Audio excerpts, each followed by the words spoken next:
We'll do it live. Fuck it. Do it live. I'll write it and we'll do it live. Right. Fucking thing sucks.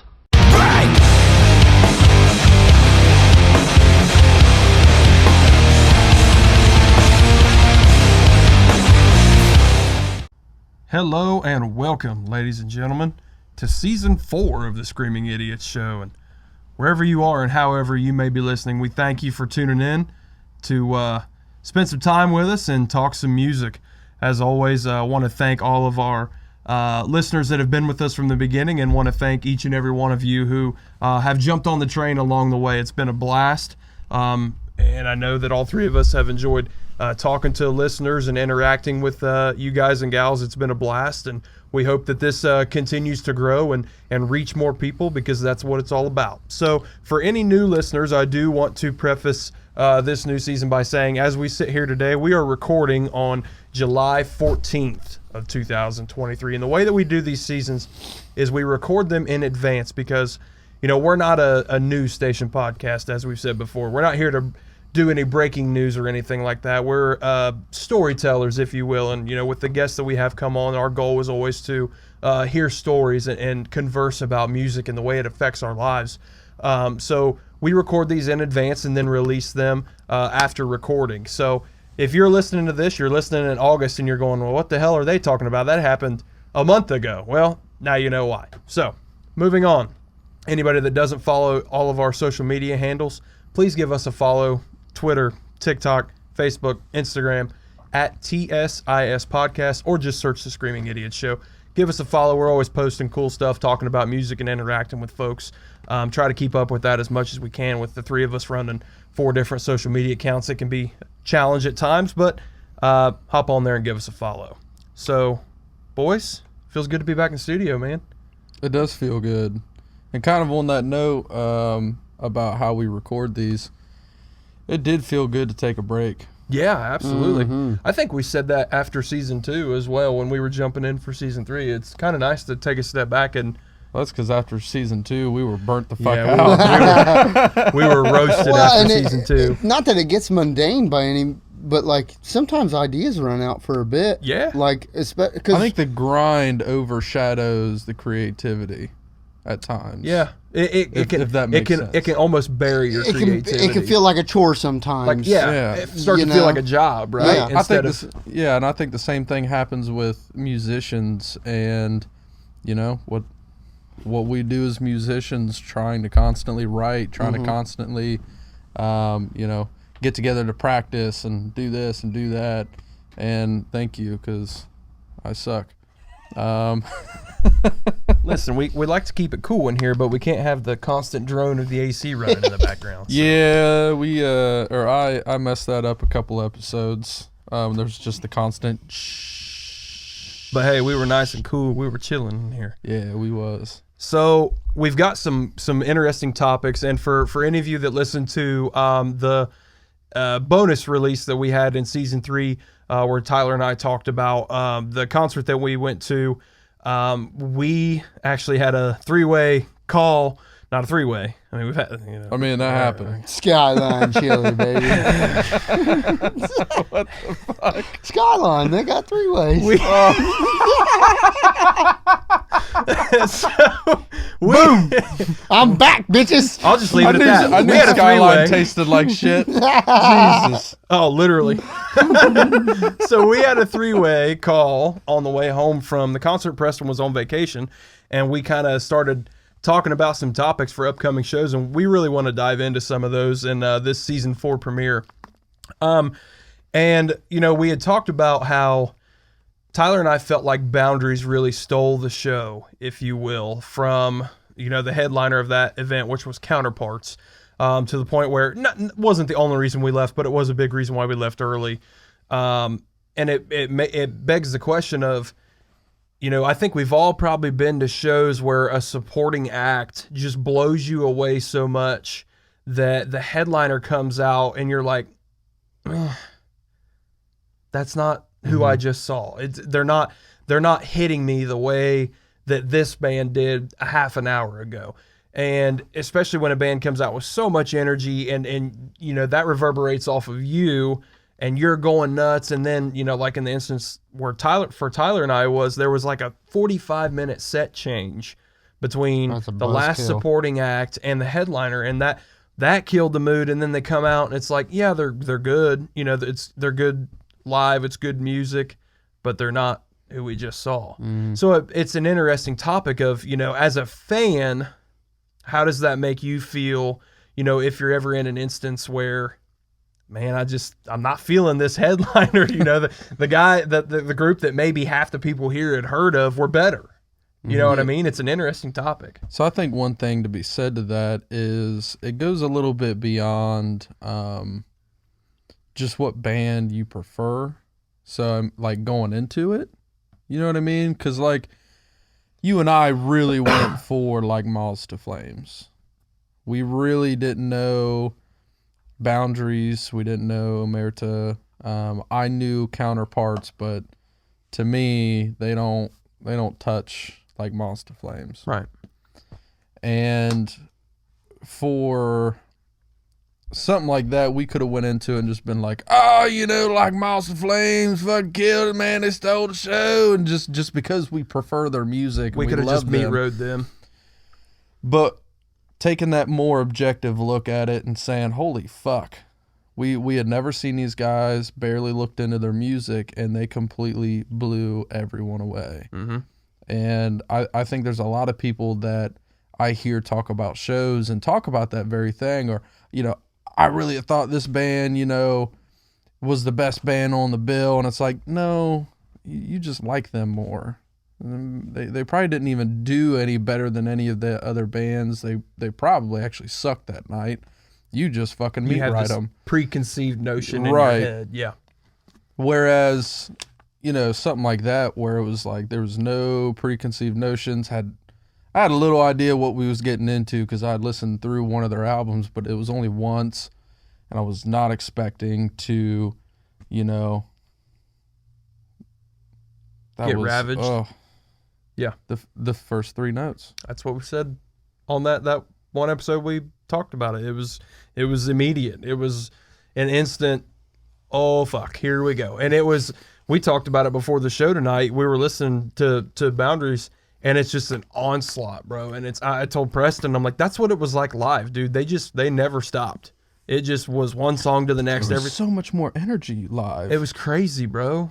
You take what is on the record and playing through your speakers, and you add, I don't know, so much more life to it, so much more energy to it, and it was like a fucking atomic bomb went off. Yeah, and it was.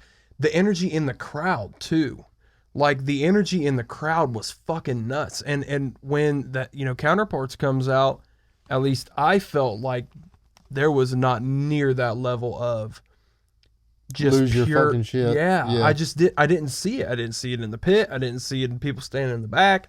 Like it was just a night and day difference. So I feel like a lot of people there probably felt the same way that we did. Well, I think part of it, too, is that Counterparts doesn't quite rage like Boundaries. Their music just isn't as intense. Sure. And they're playing last, so everyone that was, you know, moshing and stuff was... probably tired. Getting kind of fucking tired, bud. It got a little warm in there. And, you know, that extended set change... kind of killed the buzz a bit. So it's extreme edging. Jesus Christ. Boundaries had us all fired up. Moths almost got us there, and then we stopped. Fucking Boundaries was BDSM, balls. baby. Let's go. What'd you say? Said Boundaries was BDSM. Let's go. I bet they played those fucking chords the way it sounds. Oh fuck. So, they fucking slapped me around for damn sure. So, more, please. No, don't go. Huh. I like the punishment. Okay, all right. So, Preston, you were at that show. Hashtag bondage, baby. Well, we made it 3 full seasons before we got completely canceled. Here we are. At least we'll get to drop this episode. It might only be live. That is- Like, I think there's It a lot of sounds people like- that enjoy it, man. It sounds like that was the. swallow my chew. It sounds like that was the metal version of bondage and a gag ball, but you enjoyed every second of it. I was in a Chinese sex basket. All right, turn the air conditioning back on. I'm sweating. I mean, sweats. Okay. So Preston, I know No, you, I haven't had any bourbon yet. no. I'm about to pour some glass. You weren't at that show, so you can't reference the exact scenario we're speaking of. But I'm, have you ever been in a situation like that where one of the supporting acts really outshined the headliner? You know what? I can't think back to a time off the top of my head of an example, but for some reason I feel like I've experienced it before, and I know what you mean by that. Just that letdown of, ugh, Yeah. I'm worn out. Mm-hmm. This And it is can't, cool. whatever they're doing can't pick you back up to that level. Nope. Yeah. It can't. And that's a credit to Boundaries. Like, Yeah, that's absolutely. and of course, maybe it's a mess up on counterparts or whoever their part because of maybe technical difficulties or whatever. But no, I mean, if they did that for you guys, which I know they did based off the conversations we had, that says a lot about those dudes. Yeah. Man, they're making their way. Absolutely. And again, we talked about it, and we should probably jump back to that on this episode, but both Moths and Counterparts were without a bass player. So that's a big ask to go out and play the backing tracks or, bring the low end of one guitar way out and all that. So I will give them credit for that, but I struggle with it because I'm like, if I'm Counterparts and I'm putting together a show, Bill, which I don't know, you guys can speak to this more than I can. Does a band that is headlining a tour get to pick their supporting acts all the time, or does the record label have some influence? Does managers? I'm sure there's logistics involved, managers, Yeah, so you labels. Typically, who's booking the tours? And we should have the asked your dad agent. this question. He would know. It's the agents, the booking agents. Okay. And they put together the tours, and then they, set up the tour managers and all that kind of shit. What I've noticed though is that the way that tours are set up nowadays seems to be quite different than what they once were. Because you'll see like these pretty big names, like 1 month they're touring with these bands, next month they're touring with these bands, whereas Yep. like it used to be, 3 months long of it used it to was be like they're on for four legs or now. 5 months for Yep. these 3 bands touring the whole country together kind of thing, and that's just not the way it was. Or I'm sorry, that's not the way it is anymore.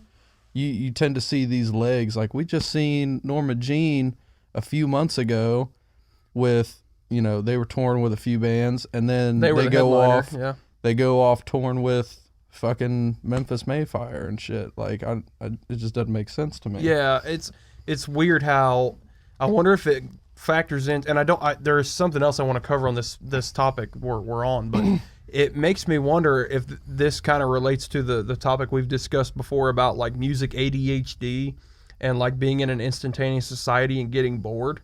Like maybe people don't want to, because people go to multiple shows. There's like really loyal fans that will go to multiple shows if they're in neighboring states or whatever. Right. And I wonder if that factors into it some, or if bands are just, a lot of these bands are just jumping on any opportunity that they can get. I'm not sure. No, so there's a lot of planning, a lot of strategy that goes into it. They're looking at where are the majority of their streams coming from, like where are their fans at. You might have a band that has a really big following in like the Northeast. Yeah. And so they just kind of stick to that route, and they'll do like short legs in the Midwest or the Southeast or something like that, just trying to get exposure and get out there. But Yeah.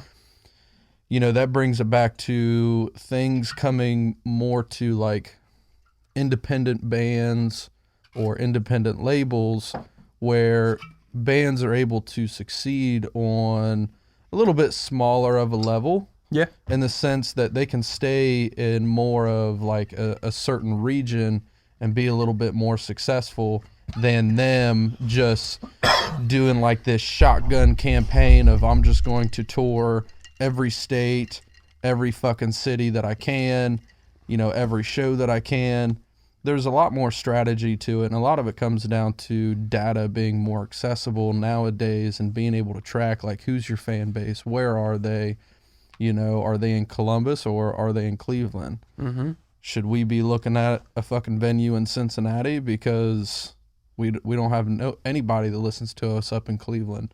You know, things like that. And then also trying to find other bands that have a similar audience and trying to pair up with them. That's why the fucking Norma Jean and Memphis Mayfire thing just fucks me all the way up. I'm like, Well, if you think about it, I mean, I think it still makes sense. It's just not the same exact kind of band, like that Right. particular instance. I mean, I think those two are in the metal realm as far apart as you could get. Maybe in the nowadays, metal realm, yes. Yeah. But that could have just been a fuck up by someone who just really didn't understand the metal scene very Could be. much. Yeah. It could have just been, hey, we have an open slot on the tour. Find us a fucking show. Yeah. You know, maybe they really weren't like on tour together. Maybe it was just the one show. Could have been. I don't yeah, know. it could have been.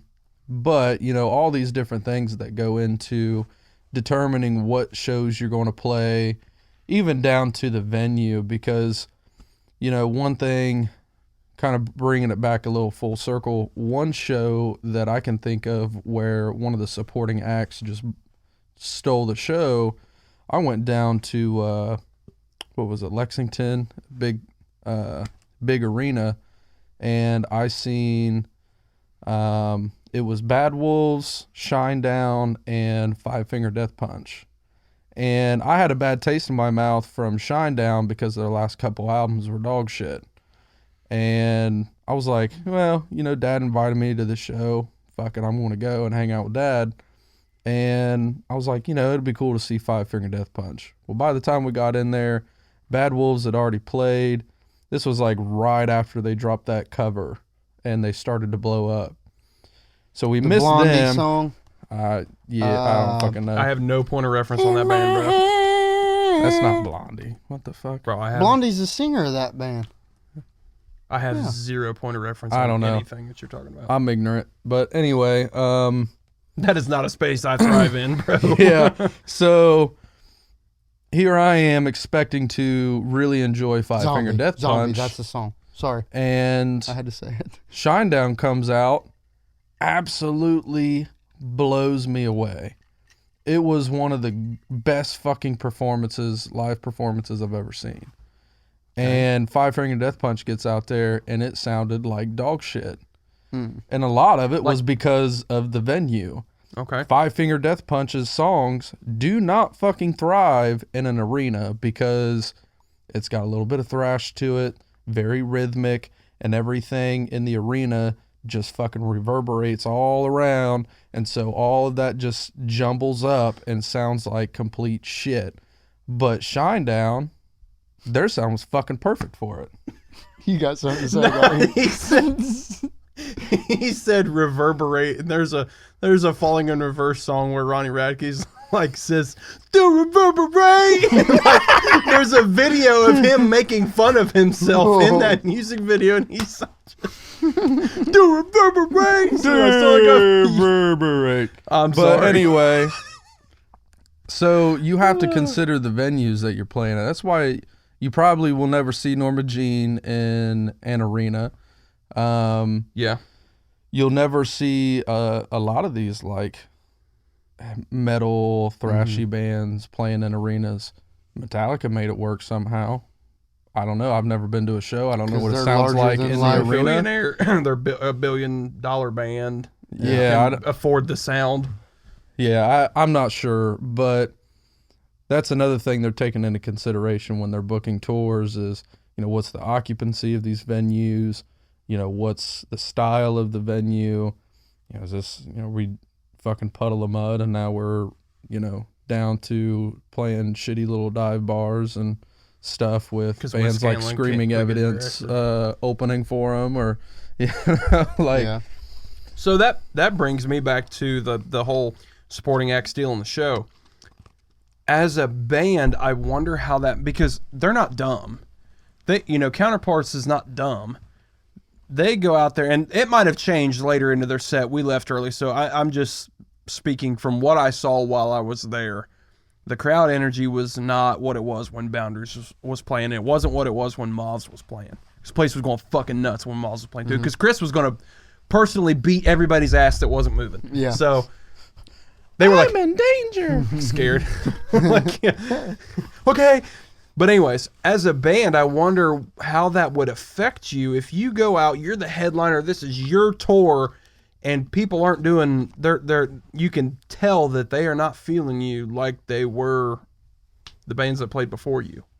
I mean, I don't mean to put you guys on the spot, but have you ever played a show where you've been in either shoe of you're a supporting act and you stole the show, or you're the headliner and somebody stole the show from you?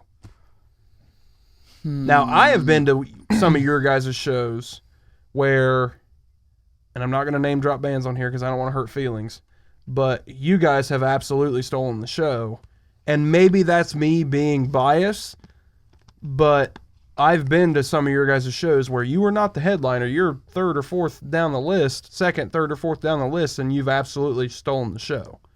So, from your guys' standpoint, do you feel like you've ever been in either one of those positions? I do. I mean, there's an event we play pretty often that it feels like every year that's kind of what happens. Yeah. And that's not to say anything bad or anything like that about anybody else as a band or as a group, but I'm trying to think if I've been in a situation where I think Fate of Orion had played before us one time somewhere, and it was like, holy shit. One of those, oh God, how do we follow that like shit? Holy shit.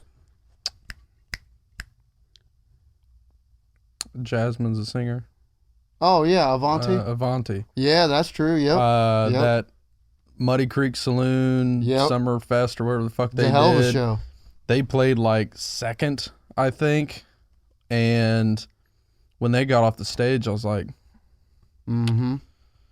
I mean, there's another band between us, but like, How do we build it back up, boys? I nearly cussed her Yeah. out. Like, how the fuck am I supposed to like get up there and scream, knowing that you scream the way that you scream, and then And I my think I pride hurts. remember So, when she got up on stage, because we didn't know anything about this band at the time, but when Jasmine had got up on stage, shout out Jasmine, I think she had done like a little singing, like solo singing thing or like this high note or something. And we didn't know what was about to happen. And then they break into their first song and she starts screaming. I'm like, oh shit. Everybody was Yeah, man. It's a It was rap. awesome. It was fucking awesome. And they were Oh tight. shit! It's a wrap. but yeah. So I've been I kind wish of I could in. stand up and do the wiggle right now. We weren't the headliner by any means No. on that, but having Just a there's band been some before you, bands you know. that have gone before us that were like, man, I feel like it's going to be tough to follow that. Yeah. Yep. One show that came to mind. You remember that Club Panama? I think it was one of the first shows you played with us. Yep. The like Ronnie James Dio tribute or something. Was it Ronnie James Dio? I don't know. I These wouldn't be motherfuckers. surprised. These motherfuckers dressed up and was all. When I lost in life. But like these dudes, we played. There was 3 bands. We played second, and we fucking kill it. The whole.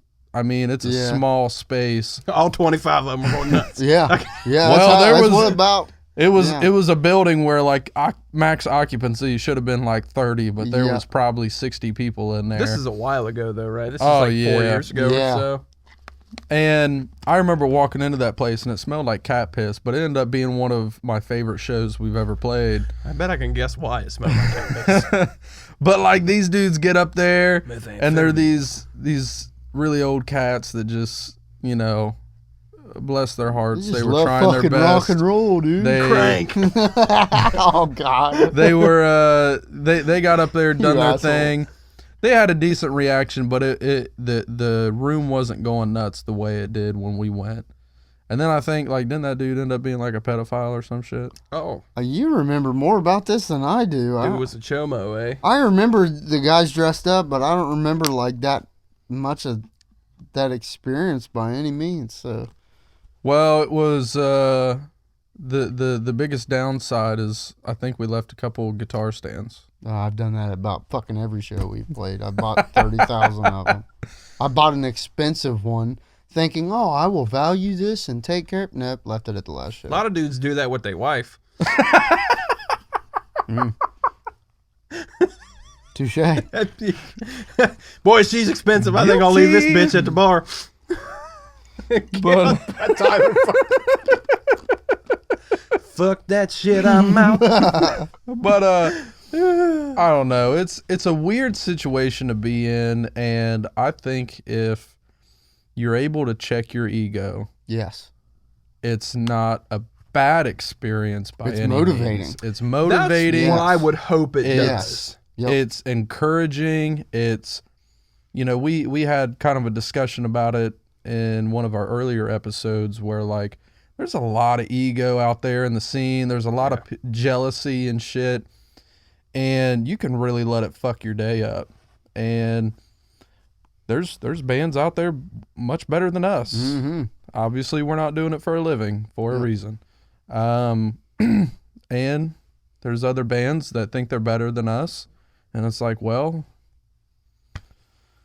I think think you the are. crowd disagrees, you know, and they'll get all pissy about it. Like there's bands that we fucked with in the past that, you know, after playing a show with them, they just stopped contacting us. Name drop 'em, pussy. That's fucked up. But it's weird, man. I think if I were in that situation on that level, though, it That's might got to be a tough pill to It swallow. would be a big pride pill to swallow. and it might be one of those things where I don't know how many like headlining tours Counterparts has had. Well, and I would say probably very recent that they started having their own headline. I mean, tours. their guitarists especially look really young. Yeah. So, and I've been yeah. listening to Counterparts for, I'd say 5-6 years, roughly. So maybe they're our age. Yeah, they might be. But I would say, and I could be dead wrong by saying this, but I would say about now is probably close to when they've done their first real headlining. Not their first, but one Yeah, of and their. so Yeah. it's, you know, they're still learning. They're big, They're like, figuring out. national. Yeah. Yeah, they're figuring out, you know, who's going to be good to put on bills with them, things like that. Boundaries doesn't get invited. I will say that'd be kind of fucked up, We'll be but kind of fucked. you know, honestly, it sounds like Boundaries should have their own headlining tour. No shit. But the Well, problem I'm sure is, they I built a don't real think fan base after that. I don't think they have the fan base to really support it. It Yeah. probably makes more sense for them to get on these bills with more well-known bands. I might If Misha keeps pushing them, they'll be I fine. might disagree with you because there was like a lot of their fucking songs that everybody, or not everybody, but a fuck ton of people in the crowd. They're from Connecticut, Yeah. and a fuck ton of people in the crowd in Columbus, Ohio, knew the words of their songs. Yeah. That's like- pretty dope. They're kind of big. Yeah. Yeah, Yeah. they got But some shit figured out. let's all be real here. But Moz was the biggest band there. Yeah. Like I was blown away that they were a supporting act for anybody. They do that. What I've noticed, I've But I also am blown away that Currents is a supporting act for Polaris for the show we're going to in October. well, and you make a good point because what I've noticed as of late Currents is like huge, bro. specifically with Malls, them boys just like to fucking play. I think that's they it. just I think like they to fucking play, so they'll just get on anything Except for and that everything one they song. can. Except for Yeah. the one song. Yeah. Chris will tell you he absolutely fucking hates that song. Apparently, we were the last to hear it live. So I mean, I would think Malls is And Malls isn't on it. They don't have a new record out right now that they're Yeah, touring. so I it's think not one's about obviously the- yeah. coming. but they're not. I think they're just, like you said. I think they just love to fucking play. Which, if you don't, why are you doing it? So Yeah, and I think if they're in a situation where they've been doing it so long, like if they're not recording in the studio or doing a headlining tour, they don't just want to sit at home. No. Why when you can you go out and play? We're living our dream. Yeah, You know? yeah, and that's the thing is, if Let's you're, say, sorry. no. What I was gonna say wasn't important. Go ahead. I was just saying, let's say we're on that sort of level or even much down the road, much smaller of a level, but we have these bands somewhat locally that we've built these relationships with. We would want them to be a part of our tour with us, and or if they're to that level, we would love for them to have us involved. Right. It's You know? and that bill specifically, they're from all over the country. So Emeritus from Houston, Texas. Boundaries is from Connecticut. Miles is from Columbus, Ohio. I don't know where Counterparts is from, but just that instance, man, they're from all over the place. So they've built some serious relationships. And shout out to Counterparts for being able to get Miles on their bill as a supporting act like that. That's why I don't want to be super unfair to them, because Moth said, yeah, we'll be your backup. Yeah. Like, I mean, a Right. band as big as Moth, those dudes probably fucking rip. Yeah. But it was just that particular night, Boundaries came out with a fucking fire lit under their ass and said, we're going to absolutely tear this place to the fucking ground. Because, a band like that that's thinking, man, we're playing before one band that is gigantic, and then another band that's obviously extremely big, has their own headlining tour. We've got to do something to set ourselves apart. And they absolutely did, man. I mean, they made a huge fan out of us. You know what I mean? So I would say maybe another thing is, like for us, if we get invited to a show and we get invited to a lot of these local shows where it's like 3, maybe 4 bands, I don't want to fucking play last. As Like, I just spoiled as don't. it sounds, but yeah. I don't want to play last because by the time I play, most of the crowd's tired. Mm-hmm. We're all a bunch of old fucks. We're used to being in bed. Mm-hmm. And then the crowd, like, if there's 3 bands, I want to play in the middle because they're warmed up from the Yep. band before, but they're not tired yet. And so it's like the prime time. And then if there's 4 bands, I want to play third. Yeah. So it might have been a thing where, like, Moss to Flames was just like, that's kind of where we want to be anyway. Mm-hmm. very well could be. Because they didn't play last when they played with Polaris. Whose tour was it? That was Polaris. Was it Polaris' tour? Well, what the hell were they touring on? Pretty sure.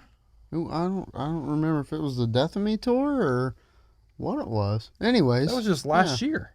yeah. So I don't know. There's a lot of different things that could have been going on there, but And it was I think- shortly after what's the EP called by Moss? I'm sorry. Pure Like Porcelain. Yes, The, Pure the Like Porcelain. It was thingy. shortly after that it dropped. So, anyways, whatever. Yeah. whatever. Yeah. It It's is just- what it is. it's It's just an an interesting, yeah. Yeah, it's an Pinch, interesting poke, him, topic. and Coke, and- babe. well, all right. How about a poke? Oh, Fucking bondage is about to happen. 3-way bondage. So that kind of leads me into our next topic, which I guess I kind of hinted at earlier in the show, but I mentioned that both Moths and Counterparts were minus a bassist. And it seems like there is more and more band turnover in modern metal music.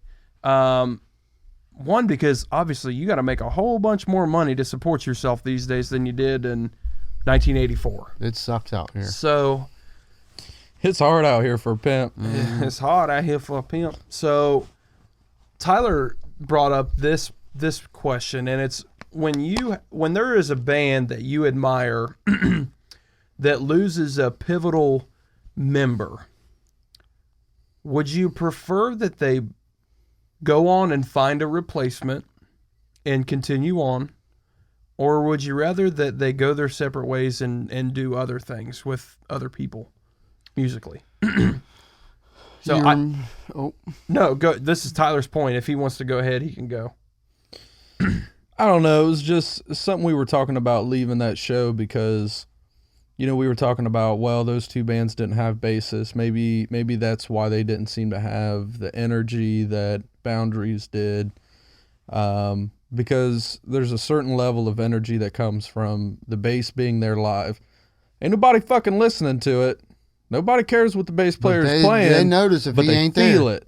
Or they she. feel it. Yep. So there's that lack of feeling with those two bands, and I think that might have contributed to why Boundaries was able to steal the show. But it's like when you're a band on those levels and you're dealing with issues with members and whatnot, it's like, do we just say fuck it and just call it quits? Or do we try to find a replacement? And then you're starting to cycle through members and, you know, screaming evidence. We went through that, and it came to a point where we were like, fuck it, we're going to be a 3-piece, and that's just what we're going to do. Yeah. And that's what we did for years until we found Preston. And it was like, finally, someone that is good at their instrument, but also sober. So that's pretty cool. So, excuse me, when I think about it, I, you know, when you ask a definitive question and somebody goes, well, it depends. You're like, no, it's a yes or no. It's this or that. But I'm going to say it depends. And I'll give you a couple examples. We've talked about them before on this show of Mice and Men. Okay. So when Austin Carlisle left the band because of health issues, that, in my opinion, was their entire persona, sound, all of it. But when a drummer or one out of 2 or 3 guitarists leaves the band, sorry, does it really affect them that much? Or, you know, a bass player, whatever, does it really affect them that much? Well, again, it depends.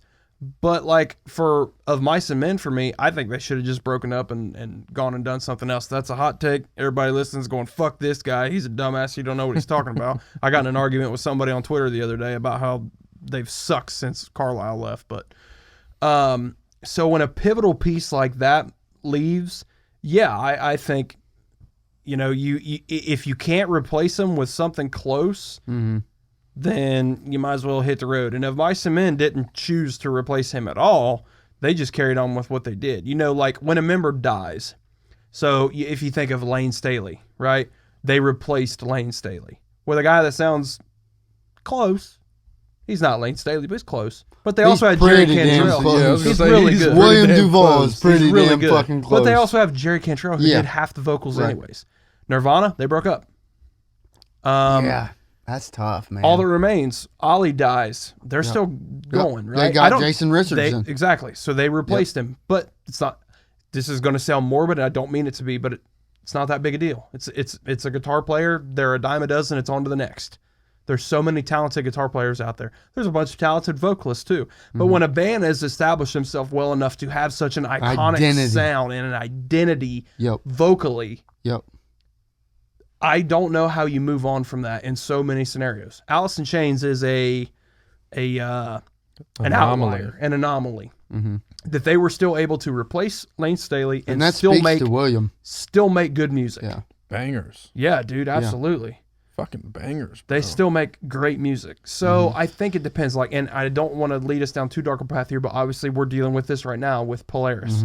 Okay, so That's what I was about to hit on. yeah, it's a horrible scenario, and this is, I promise you, I do not want Polaris to break up at all. I want them to replace Ryan, and whether that is with this guy from Windwalker that they have right now. Wind Waker? Is it Wind Waker? I think. I don't know if it's Wind Waker or Windwalker. Windwalker sounds cooler. Probably because my kid's name's Walker. But so whether it's him or whether it's someone else, you know, you still have Rick, who's been there longer than Ryan has. If you go back and listen to Dichotomy, their first record, that doesn't have Ryan on it. That's Rick. So they're still going to have a lot of that creativity on guitar that they've had for all these years. They're going to be missing a gigantic chunk of it without Ryan. Dude, gigantic piece. But I wouldn't. That's a scenario where, you know, like if it were Jamie that passed, boy, I would struggle if they try to replace that. So for me, if the vocalist is the one that moves on, or, you know, leaves, or unfortunately passes away, or something like that, and it's an iconic identity, boy, I'd struggle with that. If it's a band that, like Era, if JT Cavey moved on, I'd still listen to them. I don't listen to them for the vocals. They don't have an iconic vocal identity. All That Remains is another one that doesn't have an iconic vocal identity. Like, it's just a certain band. Killswitch, we've listened to them both with Howard and Jesse both. Yeah, I think you make a really good point. I think it matters, and to me, like, Polaris is a little bit of an anomaly, but like, you make a good point because it feels like it has to be the biggest member of the band. Like, you will never hear new that Van has to Halen leave music in order for it to affect you. You'll never hear that new much. Van Halen music because Eddie Van Halen died. Yeah, He was the band, not the vocalist. You know, Van Halen, Sammy Hagar, Right. David Lee Roth, they had two different vocalists, still great music. You know why? Because Eddie Van Halen was writing the songs. yeah. So if the biggest member of the band leaves in some way, shape, or form, I struggle with that of, can you really continue on when who you were is gone? Yeah, and that's where I really struggle with it, and it's real right now because you guys, the listeners, all know how big of fans we are of Polaris, and I mean, Ryan is my modern our guitar hero. He is my modern guitar hero. Yeah. When I discovered Ryan, and I discovered Ryan later than most have that knew or know of him. You know, it was years later when I did, and he quickly became one of my favorites just because of his own style. And of course, at the time, I didn't know a lot of it had to do with Rick from like the creativity standpoint, but by no means do I want a band like Polaris to break up, because I just hope and fucking pray that they're still everything that they are. Mm-hmm. But at the end of the day, I'm like, my thought process is like, how do you do it? Right. Yeah, it's an Like interesting. he's one of one, man. Yeah.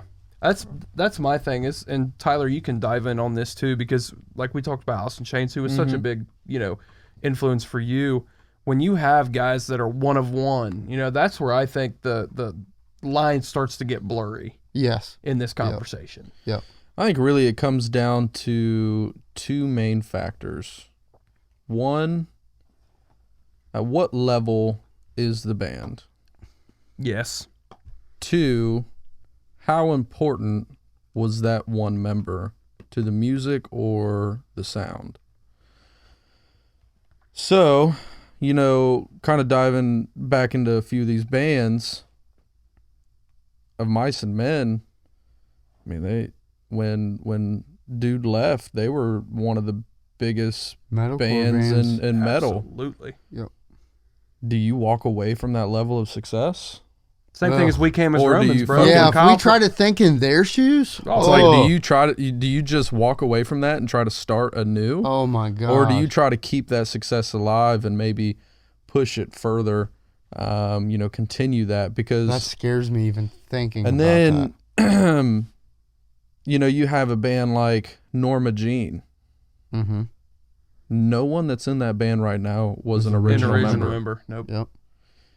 The only we person in fucking that love 'em. band that You know? has been around for a while is their They're their vocalist, frontman, yep. and I think he came in at like album 3. I was gonna say, I thought And the third I would album was I his would first say, album. and maybe it's just because And this of is tenure. like, that album was like what, 2000? Is 99? fucking while ago, bro. And I would say, and it's probably just because of tenure, but I feel like he has an identity. He's that band. To me, Norma Jean? yes. Oh, absolutely. He is that Yes. band. When I think Yeah. Norma Jean, I think of him. Yes. And that's no discredit to anybody else that's in the band, because they're all great. Oh, yeah. Well, But- I don't think anyone else, you know, really has I apologize. an I don't know his influencing name. element to the music the way their lead vocalist does. Yeah. You know, they're not at no point have they ever written anything that isn't something they can't find a guitarist to fill in for. Finding a guitarist to fill in for Polaris has got to be miles harder than finding a guitarist to fill in for Norma Jean. If you think we're crazy, listen to Consume. Listen to Pray for Rain. But listen to God, every one of them. Yeah, so you have that stuff, and then it's like, well, how much sad. How much of the It makes me writing, sick. are they contributing? You have, let's bring up Metallica. Mm-hmm. Dave Mustaine got kicked out. Yep. I mean, Metallica Cliff still Burton, we've kept never the even band mentioned that alive on and here. became one of the biggest bands ever, but like their main songwriter left. Like, what the fuck do you do at that point? Let's put it this way. Their entire first album was written pretty exclusively guitar-wise Yeah. by Dave Mustaine. Well, It's just played by Kirk Hammett. And then so was a lot of the shit on the second record, and even some shit on the third record. And was then the written other by part Dave we've Mustaine. never even touched on, and it's Cliff? not that we got into it, but we haven't even talked about the Cliff situation, and that's fine because everybody is aware of the Cliff situation. But what Cliff was? Imagine the greatest Metallica. bassist that's ever drawn a breath. Imagine Metallica in that situation after you lose Cliff. In the middle of To the me, biggest that's the tour of your modern- life at the time. And I know somebody's going to think I'm fucking crazy when I say this, and I don't care. But to me, fuck because of how much it means to me, like that's Ryan and Polaris' situation same to thing. me It's the right same now. thing. Yeah, absolutely. Like there's a part of me Because of how much selfishly, there's a songwriting- part of me missing. As much songwriting as Cliff did for Metallica, it's the same thing in respects to Ryan. Well, and we talk, and I don't mean to go down another It road goes back here. to the one of one thing, right? Yeah, we You know, talk yeah. about when we delved into Polaris. We talked about we delved very deep into Polaris That was because a of our bonus love for content them. episode. If you don't subscribe to Patreon, you better hop on there. You'll love it. We talked about our love for them and reason for me and for Kyler, and I think for you as well, because the quote I love that you had said was you fall in love over and over again with the choices they make in regards to their music, but also when you think about Polaris and even Metallica with Cliff years ago, every single one of those members were one of one. So it's like, Except maybe Lars. okay, yeah, he had an iconic snare drum. All right, fuck it. But He's a really good songwriter. yeah, but like, imagine a scenario with a band that everybody is not saying they're the best at but- what they do, Yeah. but as a group together, like they're one of one, like that. There's a hole there, man. There's a real hole there. I'll put it like this. I love when he says that. I'm gonna put it like this. I'm gonna put it for you. like this. I'm gonna put it like this, girl. I have went. When I was younger, there was a good friend of mine that played drums. There was another guy that was a buddy of mine, but like I didn't hang out with him much. He played drums, and I had jammed with both of them. If Scotty left the band, like it's over. Dude, yeah. And I'll never on this level- find a drummer that I connect so well with Yep.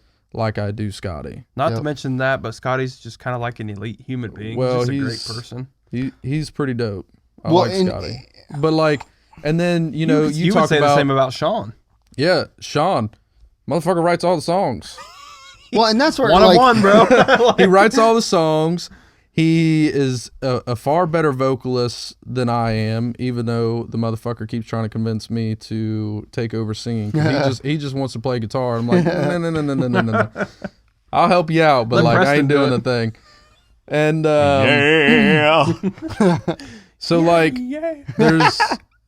there's certain members, and I really there's so many factors that go into this discussion. It is really hard to determine. It's There heavy, are man. bands, one I can think of off the top of my head, Evans Blue. They had the one good album, Yep. and then that vocalist left and started Parabella or whatever. Really? And Yep. yeah, Fuck, even I didn't know that. And I'm supposed to be the music encyclopedia. started Parabella, but after he left Evans Blue was fucking dog shit. It's like y'all should have just fucking quit, but you tried to find Y'all a should have vocalist that literally, could fill like, in, suffocated completely on change that their gag ball. sound. Yeah, completely change their sound. Their songs were not good, and it was terrible. It's like you should have just quit, and they were small enough that That they could've. it really wouldn't have made a difference. Yeah. Bro, that's the thing, is there's some bands that were huge and quit. Linkin Park. Linkin Park quit. I mean, they just put out like the 20th thing of Meteora that had some unreleased songs on it, but like I don't think they're I could be wrong. Don't skewer me. But they pretty well quit. Nirvana Canceled. quit. Huge. Nirvana was the biggest fucking band in the world at the time. Quit. But like We Came as Romans, they were huge. They kept going after Kyle passed. And it's not been the same for me as a listener. To me, No, it hasn't. Yeah, I'd I'm agree. not- It hasn't been. I the haven't same. listened to I'm it It at not hasn't all. been saying bad. it's haven't not listened- bad by any means, but it's not the same. I don't listen to him at all anymore. That's fair. And then there's and then there's for me, like I've said, I'm beating a dead horse here, but of Mice and Men, like I think they should just fucking quit. Because and there's so many people that out there that think that I'm a jackass for saying that. I'm like, I'm sorry. Like, go listen to those first 2 records and then listen to anything after that and tell me it's as good, because it's not, in my opinion. I mean, I do like the one album. Restoring but Force is a very good fucking then album, there's man. like I'll rattle a few off here. 3 Days Grace.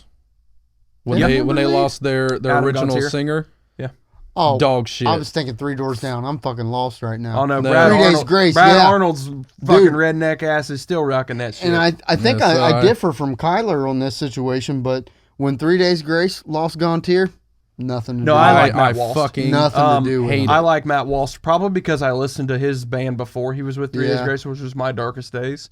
So I actually like his vocal style. Can't stand it. And Adam that's nothing Gontier was against him, so but repetitive for me. loved Adam. A lot of their songs sounded the same.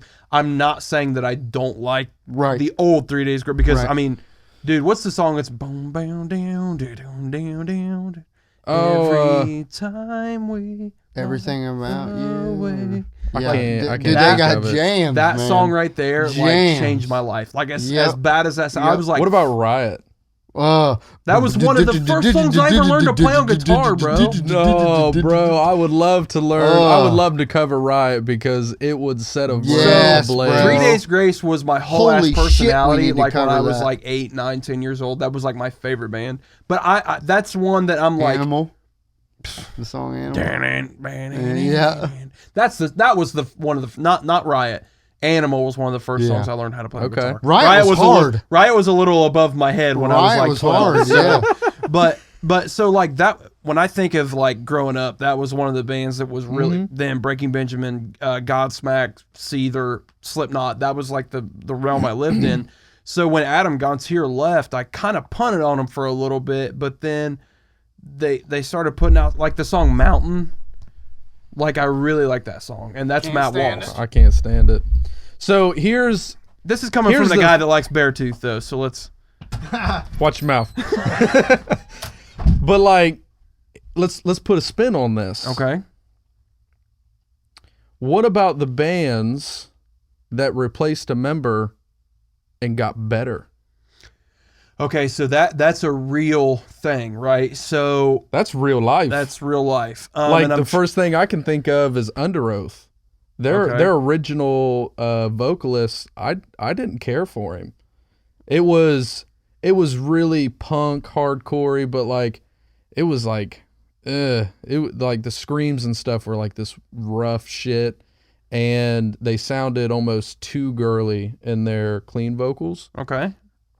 But their drummer did a lot of their clean vocals, and then they ended up replacing. I don't know if the original like screamer left or was kicked out or whatever. I have no idea, but all I know is they had replaced him with another guy. I don't know his name. Terrible with names. Fuck you if you have a problem with that. But This is our podcast, not your podcast. but like they replaced him with this guy. He's one of my favorite screamers there is. And every album they've had, well, I don't want to say every album. The few albums they had once they replaced that dude were fucking amazing. So I have apologize. Which band? I have Under Oath. So he the brought up- spin is, what about the bands that replaced a member and got better? And so Under Monuments. Oath is one of them. Monuments, yeah, they added that Andy. clean vocalist. Oh no, and they shit. rip the whole ass. He does everything. They the one dude's gone that was Yep. on the first couple albums, and then Andy came in for In Stasis was his first record, and they're a million times better Yeah, vocally. yeah. I mean, it's still John Brown. It's Even still, as yeah. a band, they've transformed. Yeah, Yeah. absolutely. But they're Yeah. better. They're better than they were before. Oh, So yeah. there are examples out there of someone being replaced and them getting better. Yeah. And I'm trying to think of a couple more here, but the first when you said that, I'm like, oh, Monuments. That was Yep. the first one that came to mind. Era, although we bitch about JT Cabby a lot, he's still better than the dude that was on their first two Yep. records. Yep. You're exactly correct. And I don't even know that guy's name. But the music was incredible on those first couple records, but the vocals were not nearly Yeah. what they are with JT. Yeah. So there are examples of someone leaving or getting kicked out or whatever it might be, and then getting replaced with someone that's better. They do. It does exist. Yeah, I'm glad we had this brought up on the show tonight, just because it's obviously created great conversation. But personally, I think in our situation, and maybe because it's the only band I've been in, but like I feel there's a certain type of bond between us four that if one of us, no, I'm Yeah. serious, come dick sucker, whatever I am, but if one of us were to leave, like especially somebody like Scotty, that especially with the drums, or Sean, that is the voice of the band, like I don't know what my Now, next if you move left, would then be. I don't mean that much. I really don't mean that much, and that's okay. oh, we just touched. But feet. then, I'm weirded out now. you know, to kind of We went from briefly, bondage to fucking footsie. let's go, baby.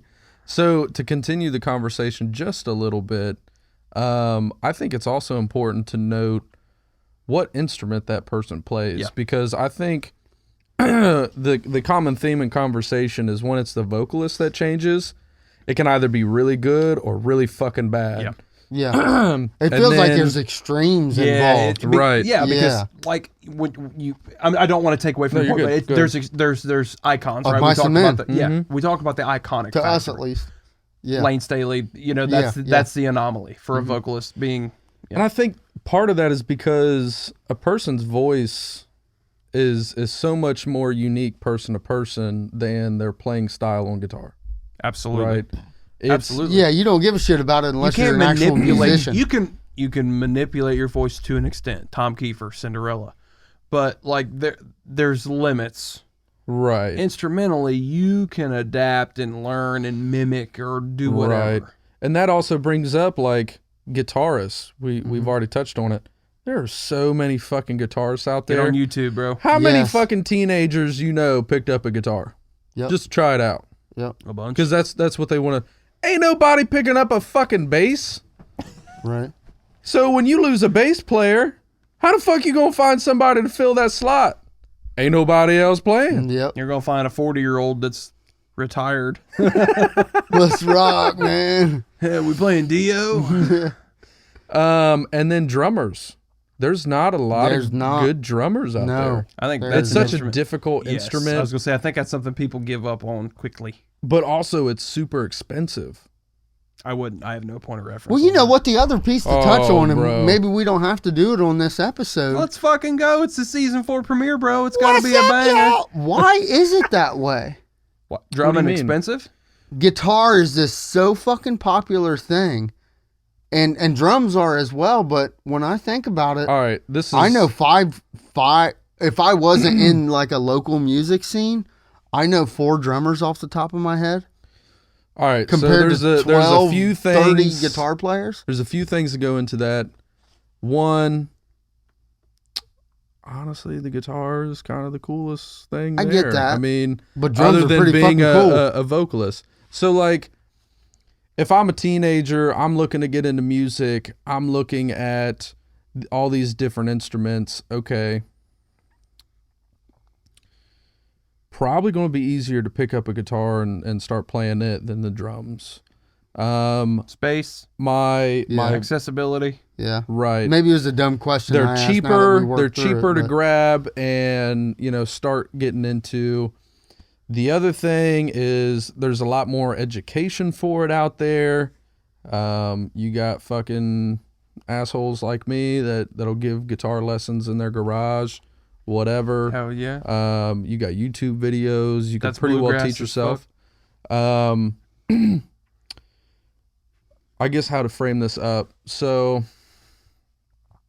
in human psychology, one of the most driving factors of humanity is sex.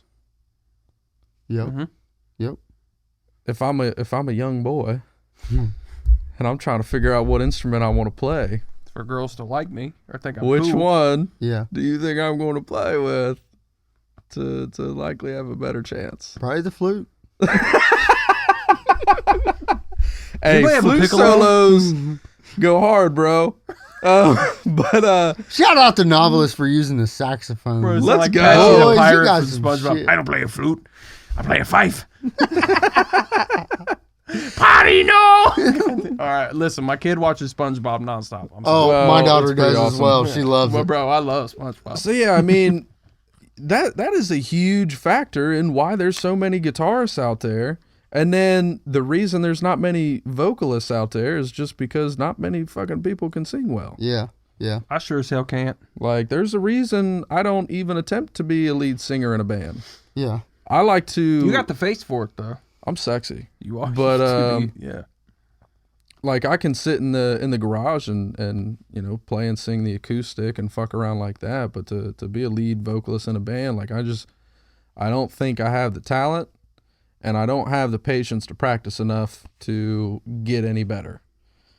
But then There's some drums, dudes on TikTok that got some nuts because they be going on like, "What do you think of my cover?" And it's dog shit. And I'm like, I mean, props to your courage and your nuts dropping, bro. But that fucking sucked. But then you got drums. One. What fucking parent in their right mind is going to get their kid a fucking drum set? Hey, son, let me get you the loudest goddamn instrument there is. Yep. And let you drive me absolutely fucking nuts. None. Yeah. All right. Well, there's a few. But then, just like it is so hard to get started on drums. I will say, once you develop your basics, things go a lot smoother moving forward. But to get your basics down on the drums versus getting your basics down on like guitar, bro, guitar is way easier. Mm-hmm. It is way easier. Yeah, you don't have to get your feet to work with you. Yeah, you don't. I mean, I'm working with a few appendages versus I'm Yeah. working with all my fucking limbs. Your whole Yeah. body, bro. And every Yeah. limb is doing a little something different. And then, you got to use like both sides of your brain. And then like, it's weird, bro. It doesn't work out well. I'm telling you. I'm telling you, I'm fucking terrified that that's what my kid is going to want to do. And all the grandparents, my parents Good thing Uncle are T. like Scott's got a garage. Are like, You can oh, he's banish going to be him because to. all he does nonstop is he'll just sit there. I mean, obviously he's not doing it in rhythm. That's but how he's I just, was as a kid. He's just doing this shit constantly, and I'm like, oh god. That's how I And was. my as a mom's like, kid. oh, are you gonna be a drummer for daddy? And I'm like, no, don't tell him that. Well, like, I honestly Why? really enjoyed I- the drums, man. I don't know. I'm saying it more jokingly than not because I told Cheyenne, I said, I don't give a shit what he wants to play. I just hope he wants to play something. Yeah. Because what music did for me does for Exactly. me. I want him to play something. I don't care if it's guitar. I don't care if it's bass. I don't care if it's drums. I don't care if it's vocals. I hope, even if it is vocals, I still want him to play something. Yeah. And because I know what it does for me, and I want him to be better than me, and be, you were talking about, or your dad was talking about, he always wanted you to, take it one step further than him and do, do these things. That's what I want from my kid. I made it to And- the internet, Dad. Yeah, we're on the internet. Hey, you made it all over the world, so you got that going for you. That's pretty dope. So that's where I'm at, and I just hope that he wants to play something. He just gets in a trance sitting there watching me play guitar. Mm-hmm. He loves music. He loves I get it. My kid's a baby. You know, he's not quite a year old yet, and he's getting close. But still, he understands what's going on. He's smart. He knows what's up, and he loves loud noises. So I can play my fucking amp as loud as I want. And he's just, I'm not giving my kid hearing damage. It's within reason here, but like, he wants to hear. I'll bust that fucking kid's eardrum. You do, bro. You send me some snaps. The poor Kenny, she's in there getting her eardrums busted out in the car. But Fuck it. man, that's a cool thought. My kid playing an instrument, man. That's dope. I'll take us a little deep here All right, then. because we got to go deep. It is a season premiere. It Bring is it a on. season premiere. If we didn't go deep, we'd be doing our fans a service. One of my biggest We regrets. talking gag ball deep? I mean, we're going to the back of the throat, bro. Oh, So like, Christ. one of my biggest regrets as a father is not making music something that was for us. I have always had this selfish mindset around it where music is my thing, music is for me, it's my escape. And, you know, I would tinker around with instruments like with the kids around, and like there was several times when they were younger when I would be playing my acoustic, they'd walk up, start fucking smacking it, grabbing the strings, and I would want to lose my shit because that's not how you treat the fucking instrument, but you're like an infant. So I can't like hit you over the side of the head with my acoustic, you know. But there's no disciplinary action involved here. right, there's no disciplining your child for doing Hypothetically. Right. So like it would upset me when my kids would act like that. And then as they got a little bit older, I would try a little bit more again, and they would just want to fuck off with it and just strum the strings and not want to actually do anything. And Why aren't you as good as me yet? I get that though, because I feel like that's how I'm sorry. Go ahead. no, you're fine. No, So I'll it's go finish my thought in a minute. it's this situation where I have realized, you know, now my kids are 8 and 9, almost 10, and there's very few things that we do together that we all love. Mm. There's very few things that we have that we can bond over, like truly just do together. And you know, we live in this society where kids, you know, even us, you know, we were raised on TV screens, and then our kids are being raised on tablets and video games, Switches and shit like that. Yep. And there's times when like I want to hang out with my kids, but they just want to be on their tablet, they want to play on their Switch, and I'm like, I just want to be, you know, present with you, but like, what the fuck are we going to do? Yeah. And Because like, you don't have that common interest, is what you're saying. and I never allowed that common interest To develop. is where the regret comes from, because they've always shown interest in instruments to some extent, but I never really allowed them to be involved with it. I would bring them out to the garage once in a great while, and they want to fuck with the microphones, and they want to do this and that, and it would piss me off because all they want to do is like destroy Fuck with things. shit. Yep. And Kids are I'm like, assholes. no. Instead of like, well, let me just find some shitty old microphone I don't give a fuck about, and here, you fuck with it. Mm-hmm. Like, I still have some videos where they would come out here and they would play around. They would like pick up a guitar and like strum. And Nolan used to like write his own songs, but it was just gibberish. But it was like, fucking, that's metal as fuck, bro. I was gonna say Like, most hell death yeah. metal is That is gibberish. metal as Yeah, fuck. so it's these things that by now could have grown into something very special that I haven't allowed to really happen. And now that I'm trying to, you know, over the last year or so, I've been trying to develop these things and trying to make them happen, but they're already in this mindset of, you know, my youngest son is like, Dad, video games are just my thing. Like, dude, I will fucking smack the shit out of you. So I'm going to really make you feel a lot better. I'm glad, because Just it makes me wait. feel kind So of when I was 8 and 9, all I did was, now granted, I had chores. You know, I grew up on a farm. We raised livestock. I had chores. I was playing sports, but in my spare time, all I did was play video games. Mm-hmm. Okay, so we're talking PS2 back in the day, Yep. right? So I remember when I was 8 years old, the PlayStation 2 came out. That was the biggest blessing of my life at that time. My whole personality was video games. And I want you to hear me when I say this to you. Lay it on me. I didn't find my passion for music until I was Yep. 10, 11, 12. I didn't get my first guitar until I was 12. I didn't have a musical father. I had a father that loved music but didn't play an instrument. I wasn't even exposed to it until I started hanging out with my cousin more, who was in a band at the time, who was playing metal music, who I bought my first guitar from. But I didn't even get exposed to that until I was 3 years older than what your kids are now. Don't let, we're turning this into a Dr. Phil thing, but don't let that bug Catch me you. outside. How about that? She got OnlyFans now. That girl is old enough and has a fucking OnlyFans now. And she That's makes for, like, more money than I That's- do. She made $1 million in like the first week, bro. This is the world we live in. Terrible. Good job out of her, man. I Terrible. mean, Jesus Christ, I mean, Terrible. fuck. But anyways, don't let it deter you, because when I was 8 and 9 years old, my whole personality was video games too. They're not so different than I Yep. was at that age. Yep.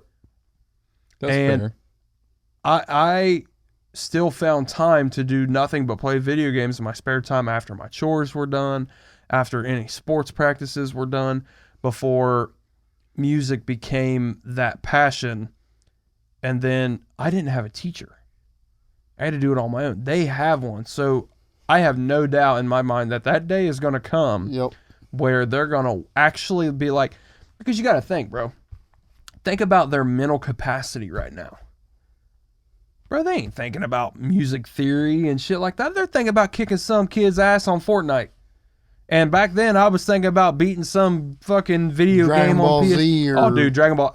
Guess what I'm rewatching right now? Dragon Ball Z. But anyways, so like that was what I was thinking about We too. are man-childs. I turn 28 next month, and I'm the biggest fucking man-child. Star Wars, Harry Potter, Dragon Balls, that you fucking name it. I don't give a shit. I'm the fucking nerdiest dude out there. I don't care. But anyways, You know, Nolan got me into Naruto.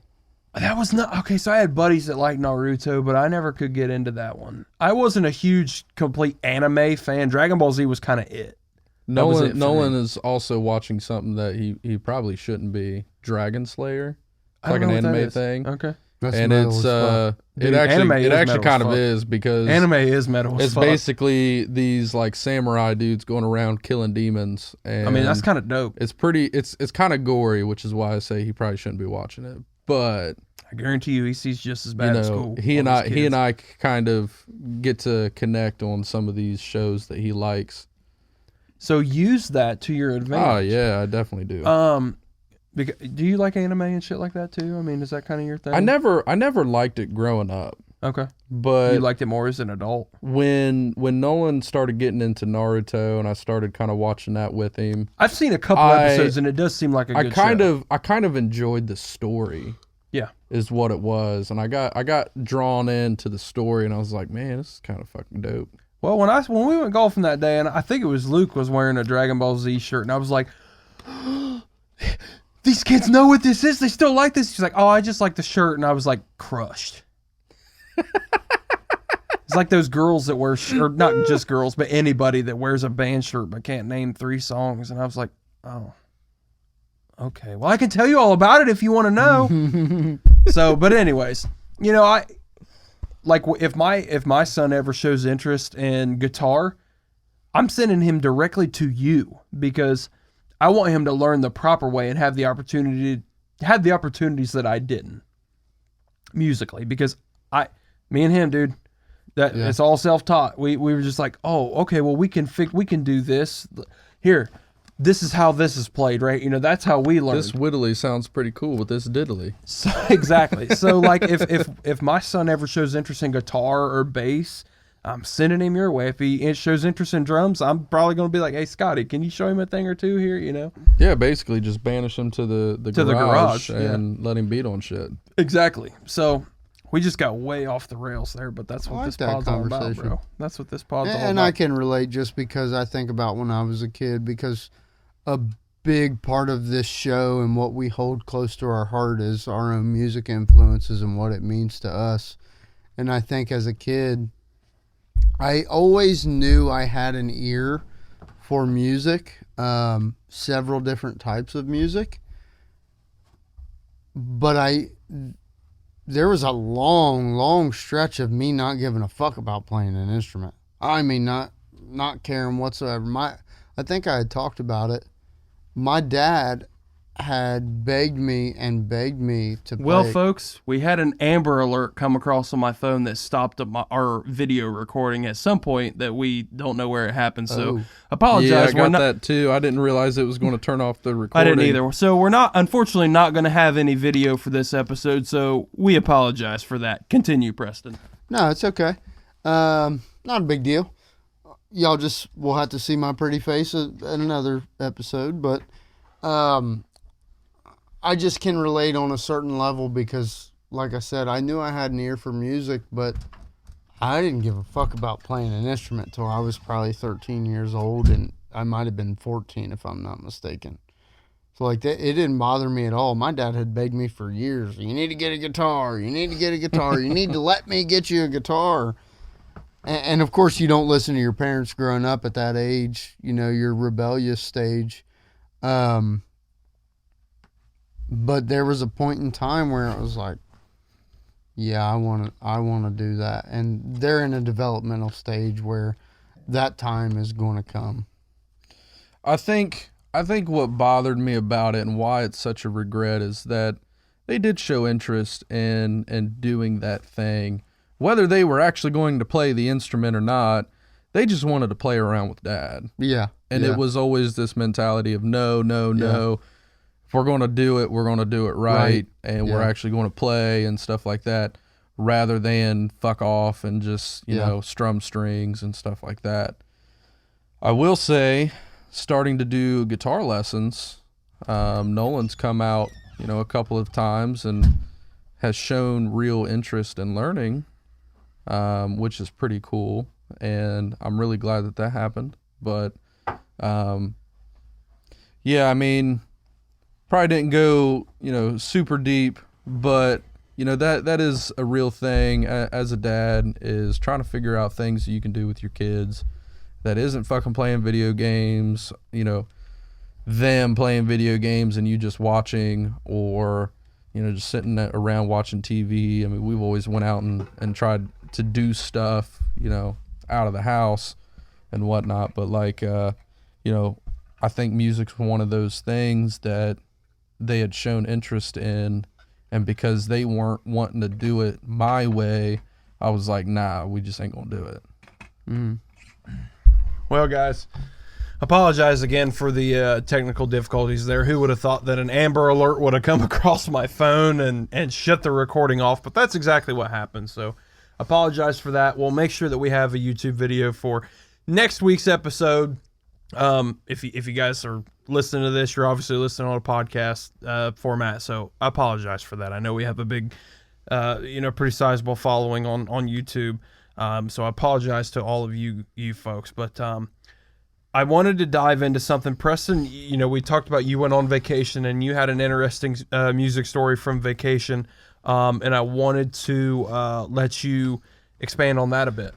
Yeah, and in regards to expanding on it, I don't know how much expanding on it I'll be able to do, but it was a quick little realization I came to the next day. So when I was on vacation, we went down to South Carolina. South Carolina. Yeah, we went to the beach and had a good time. Because we're from Ohio, and that's where you go. Pretty much. I go to Florida, but 70% of Ohio goes to South Carolina. The other 30 go to Florida. Yeah. I'm one of the 30 that goes to Florida. There's a good portion that just goes to Deer Creek. Valid. No, you're good. And there was a night where we went out. We were away from the kids. They were being watched and taken care of. And a guy had a Buckeye shirt on, and we've talked about it a couple times where me and Kyler are gigantic sports fans, and specifically Go Bucks. Giant football and basketball Ohio State fans. And there was this sense of when I seen this dude with this Buckeye shirt on, of course, maybe because I had a few beers in me, but I was best friends with him without even meeting the guy. Yeah. Instantly. And I got to thinking the next couple days while we were there about this concept of, and maybe I'm wrong by this word, but symbolism. And we've talked about it on the show where you see somebody with a certain band shirt on and it feels like there's this instant connection. Fanocracy, yes. There's And actually That's there's a decent book written called Fanocracy. That's an and interesting it explains that instant connection based off of branding and things, and it was talking about how it's with bands and how you can incorporate it into business marketing and shit. But anyway, go ahead. Sorry. Yeah, and I don't know that I have any points to go extremely deep on this, and hopefully you two can run with it. But I got something. It meant a piece to me because, like, I'm a diehard fucking Buckeye fan. Kyler Go Bucks, baby. can agree, and it was like, I got to meet this guy. I'm in 4 states away, and we have something in common.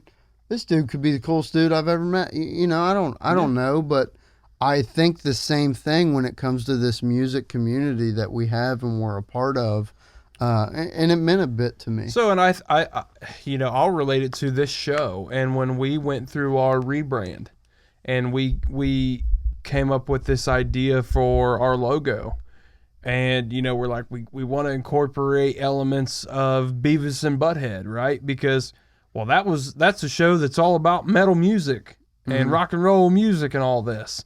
And when people see us as in that style of character, they get this thought in their head, and it's all about branding and recognition. So think about the FedEx logo. There's an arrow in the FedEx logo between the D and the E that once you see it, you can't unsee it. Mm-hmm. And God damn it. and he's going to look it up. Now, once you see it, you can't unsee it. Branding, right? Recognition. And when you see someone wearing a shirt, like Tyler and I at that concert that we went to last week, all we did was like look at different band shirts. And you see what I'm talking about? You see between the E and the X. Between the E and the X. Oh, son of a bitch. You see it, don't you? It's there. Yep. Show it to Preston. Have you ever seen it? I've seen it. Oh, okay. Yeah. So, and it's brilliant. It's subliminal, but it's brilliant.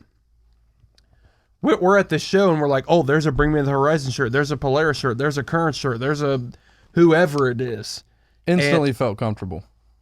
It's You fit in. immediate. Bro, you and I could talk about, you were talking about sports. When we go to a Buckeye game, you feel like you're there with 100,000 There's a other family people. around me. There's a family 100,000 around me. plus other people. Yeah. And it's a family. Yep. Because you know just as well as I do, if you're in the shoe, there ain't nobody else there. It's all Buckeye. Yep. Okay, unless you're obviously at Team Up North game. Yeah. Then you'll have some of those scumbags there, but whatever. Pieces of shit. It's a brotherhood, it's a family, and it's an instant comfortable What the show is based off of. comfortability level. And that's that's exactly what this show is based off of. It was to create that brotherhood and that space of, hey, if you see this logo, you see my character throwing up the horns and the Beavis and Butthead style, and our slogan or tagline is "That's metal as fuck," or "That's metal AF," and it's in this cool ass lettering. You instantly think, man, these guys are metalheads. These can be my people. This can be my space that I can thrive in, and that's the whole premise of the show. And I think music and sports are the two things that I think speak to that more than anything in the world. Mm-hmm. You know what? There's people. It doesn't matter about your background, your anything, your political affiliation, your job, nothing. So, dude, there's people that I work with that I have nothing in common with, except the fact that we work at the same place or we work in the same industry. Yep. That's it. But if I see a dude at a show, I could see somebody at a show that votes opposite of I do, hates the agriculture industry or is against everything that I do, is a fucking Michigan fan, is all this. But if I see them at a metal show and they're wearing a band shirt that I like, I'm going to be like, hey, Yep. you and me, man, we're brothers. We're brother and Did we sister just in become this. best friends? Yes. You want to go play metal in the sanctuary? Yes. So it's this instant connection that you have when you see someone wearing a branding, or, you know, Tyler and I'm obviously, you know, the people listening can't see, but I have a like Moss of Flame shirt on. Tyler has a Boundary shirt on. Like, if Tyler and I didn't know each other and we saw each other out in public, we'd be like, fuck, dude, what's up? Like, we're probably That's exchanging exactly numbers so we man. can swap music back and forth. Talk about shows or upcoming shows. And that's like, I thought back while I was down there on vacation, because I had this piece of solitude shortly after, or the day after or something. And I'm like, I look back and we're however many seasons and however many episodes deep. And I'm thankful, because I already felt like I was a part of this community or family before that exists, but doesn't feel like it's there. And I feel like we are, and that's what we plan to create anyways. Yeah. And you know, I don't want to necessarily be a leader of this community. I just want to be a voice for the people in this community. I was kind of thinking the same thing. You know what I mean? Like, we're not out here trying to set trends or do anything like that. We want to take things that we know a lot of people out there are thinking or feeling. And I know all of our guests that come on are the same. They are a vessel of that. They're an example of that. An example of. It's a good song that Preston doesn't remember. But anyways, so that the whole goal for this, the way I just said goal gave me the fucking willies, but the whole goal for this Sound show. like you had a gag ball in. I've said gag ball way too many times on this episode. We're naming this episode Gag Ball, or whatever, so, or Ball Gag, whatever. Yeah, ball gag. Apple Podcasts will reject it. They won't put it on. We had that one episode I named Shooting the Shit, and I had to put like the money sign for the S just so it passed shit. But it is, this show is to be a vessel, and we want to be a voice for the people out there that maybe don't have the space to escape, or the people to talk to that they can relate to on an intimate level, as far as their passion. Because I feel like the majority of the metal community, they don't just listen to the music casually, right? As music as complex, there wouldn't be the brotherhood that there is if they did. As this or is, if they didn't. Bro, go to a country concert. You know how many white girls there are there in They're there to cowboy drink boots beer that and have a good time and never yell. wore fucking boots a day in their life? Don't they live in fucking California and LA and working an office job and don't know shit We about. call them mud sluts. Yes. Truck sluts is what we called them, but yeah.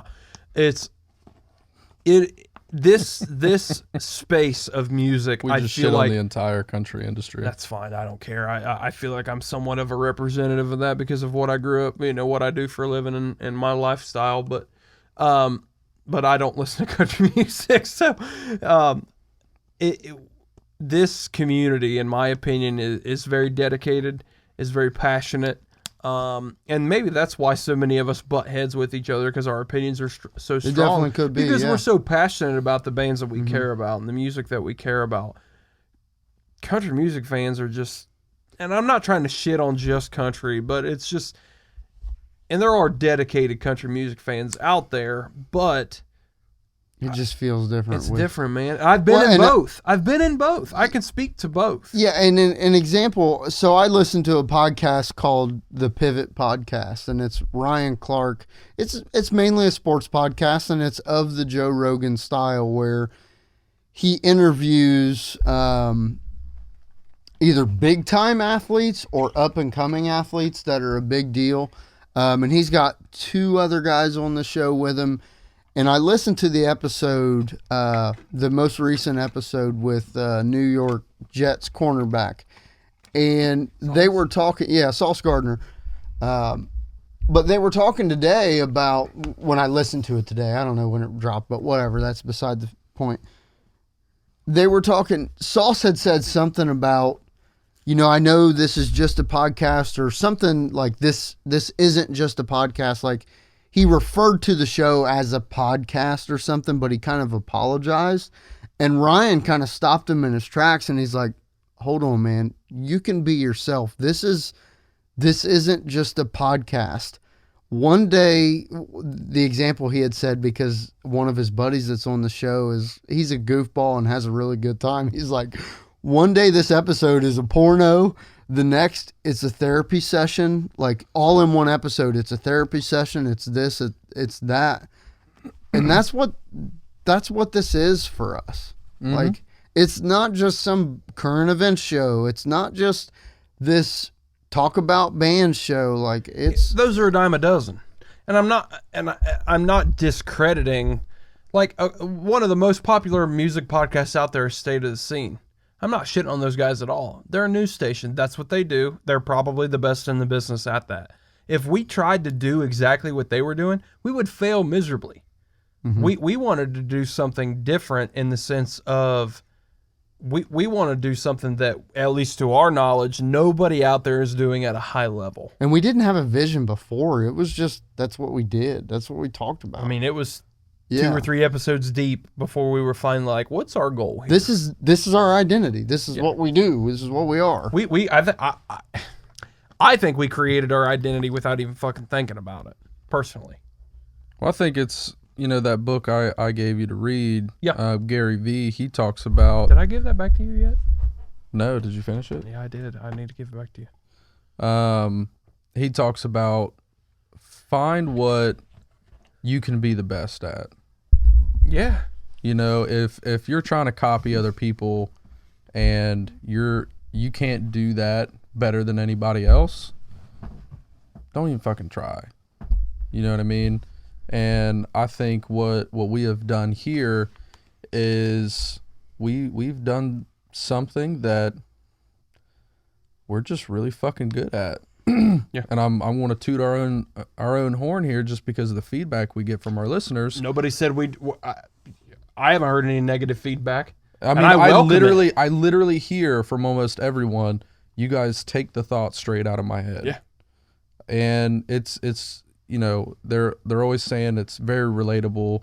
You guys are down to earth. You don't try to pretend to be, bigger than you are or anything like that. Just regular dudes. We're just regular dudes talking about music, and I think there's so many people that can relate to that. And even on the music business side, we're relating to the 90%. That's something I've said before, where we're relating to the 90% of bands out there that are not doing this for a living. And then you got me that's just the average musician that's not in a band, that's just playing because he loves music. You give a fuck about it, man. I love playing music. I love writing riffs. I love learning even new if you songs. didn't play music, you love music is your getaway. We're regular dudes, regular musicians talking about what we love.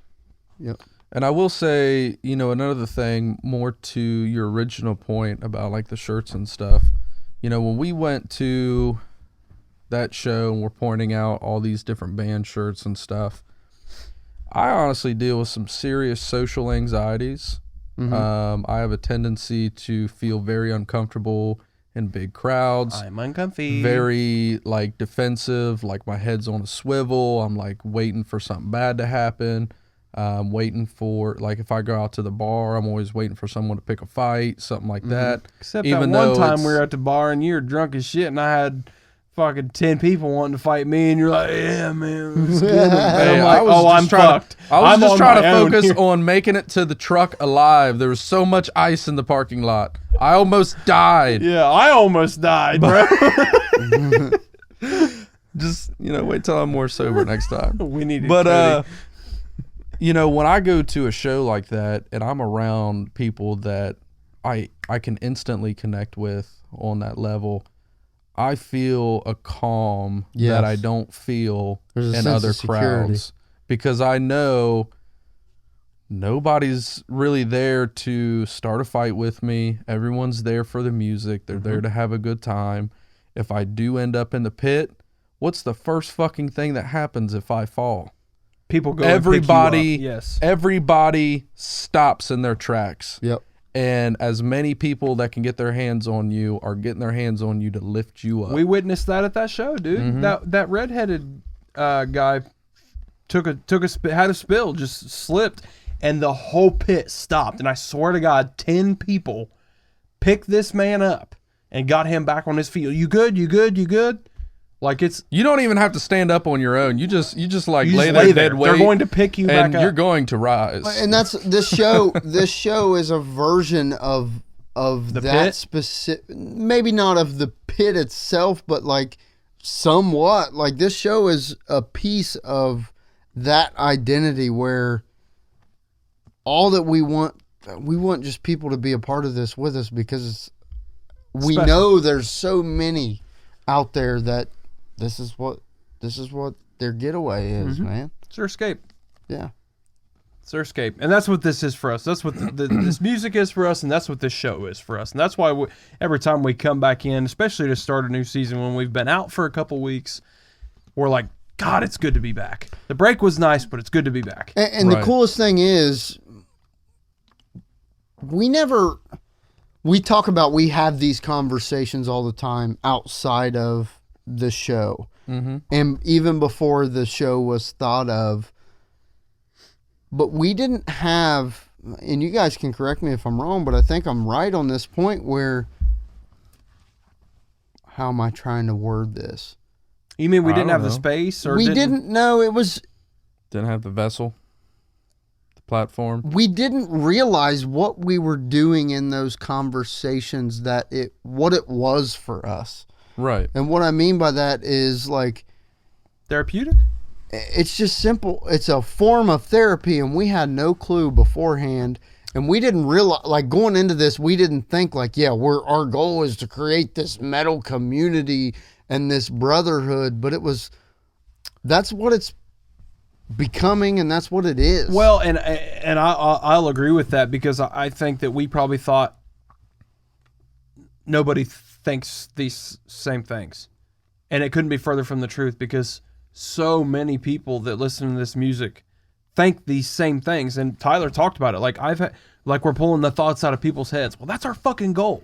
Yeah, it's like it wasn't before we started this like, yeah, this is the identity of our conversations and what we do. But as we've done show after show after show, we have these conversations, and I sit back while, say, you guys are talking, and I'm like, our identity is that this is our brotherhood. Like, that's what we do. This is what we're a part of.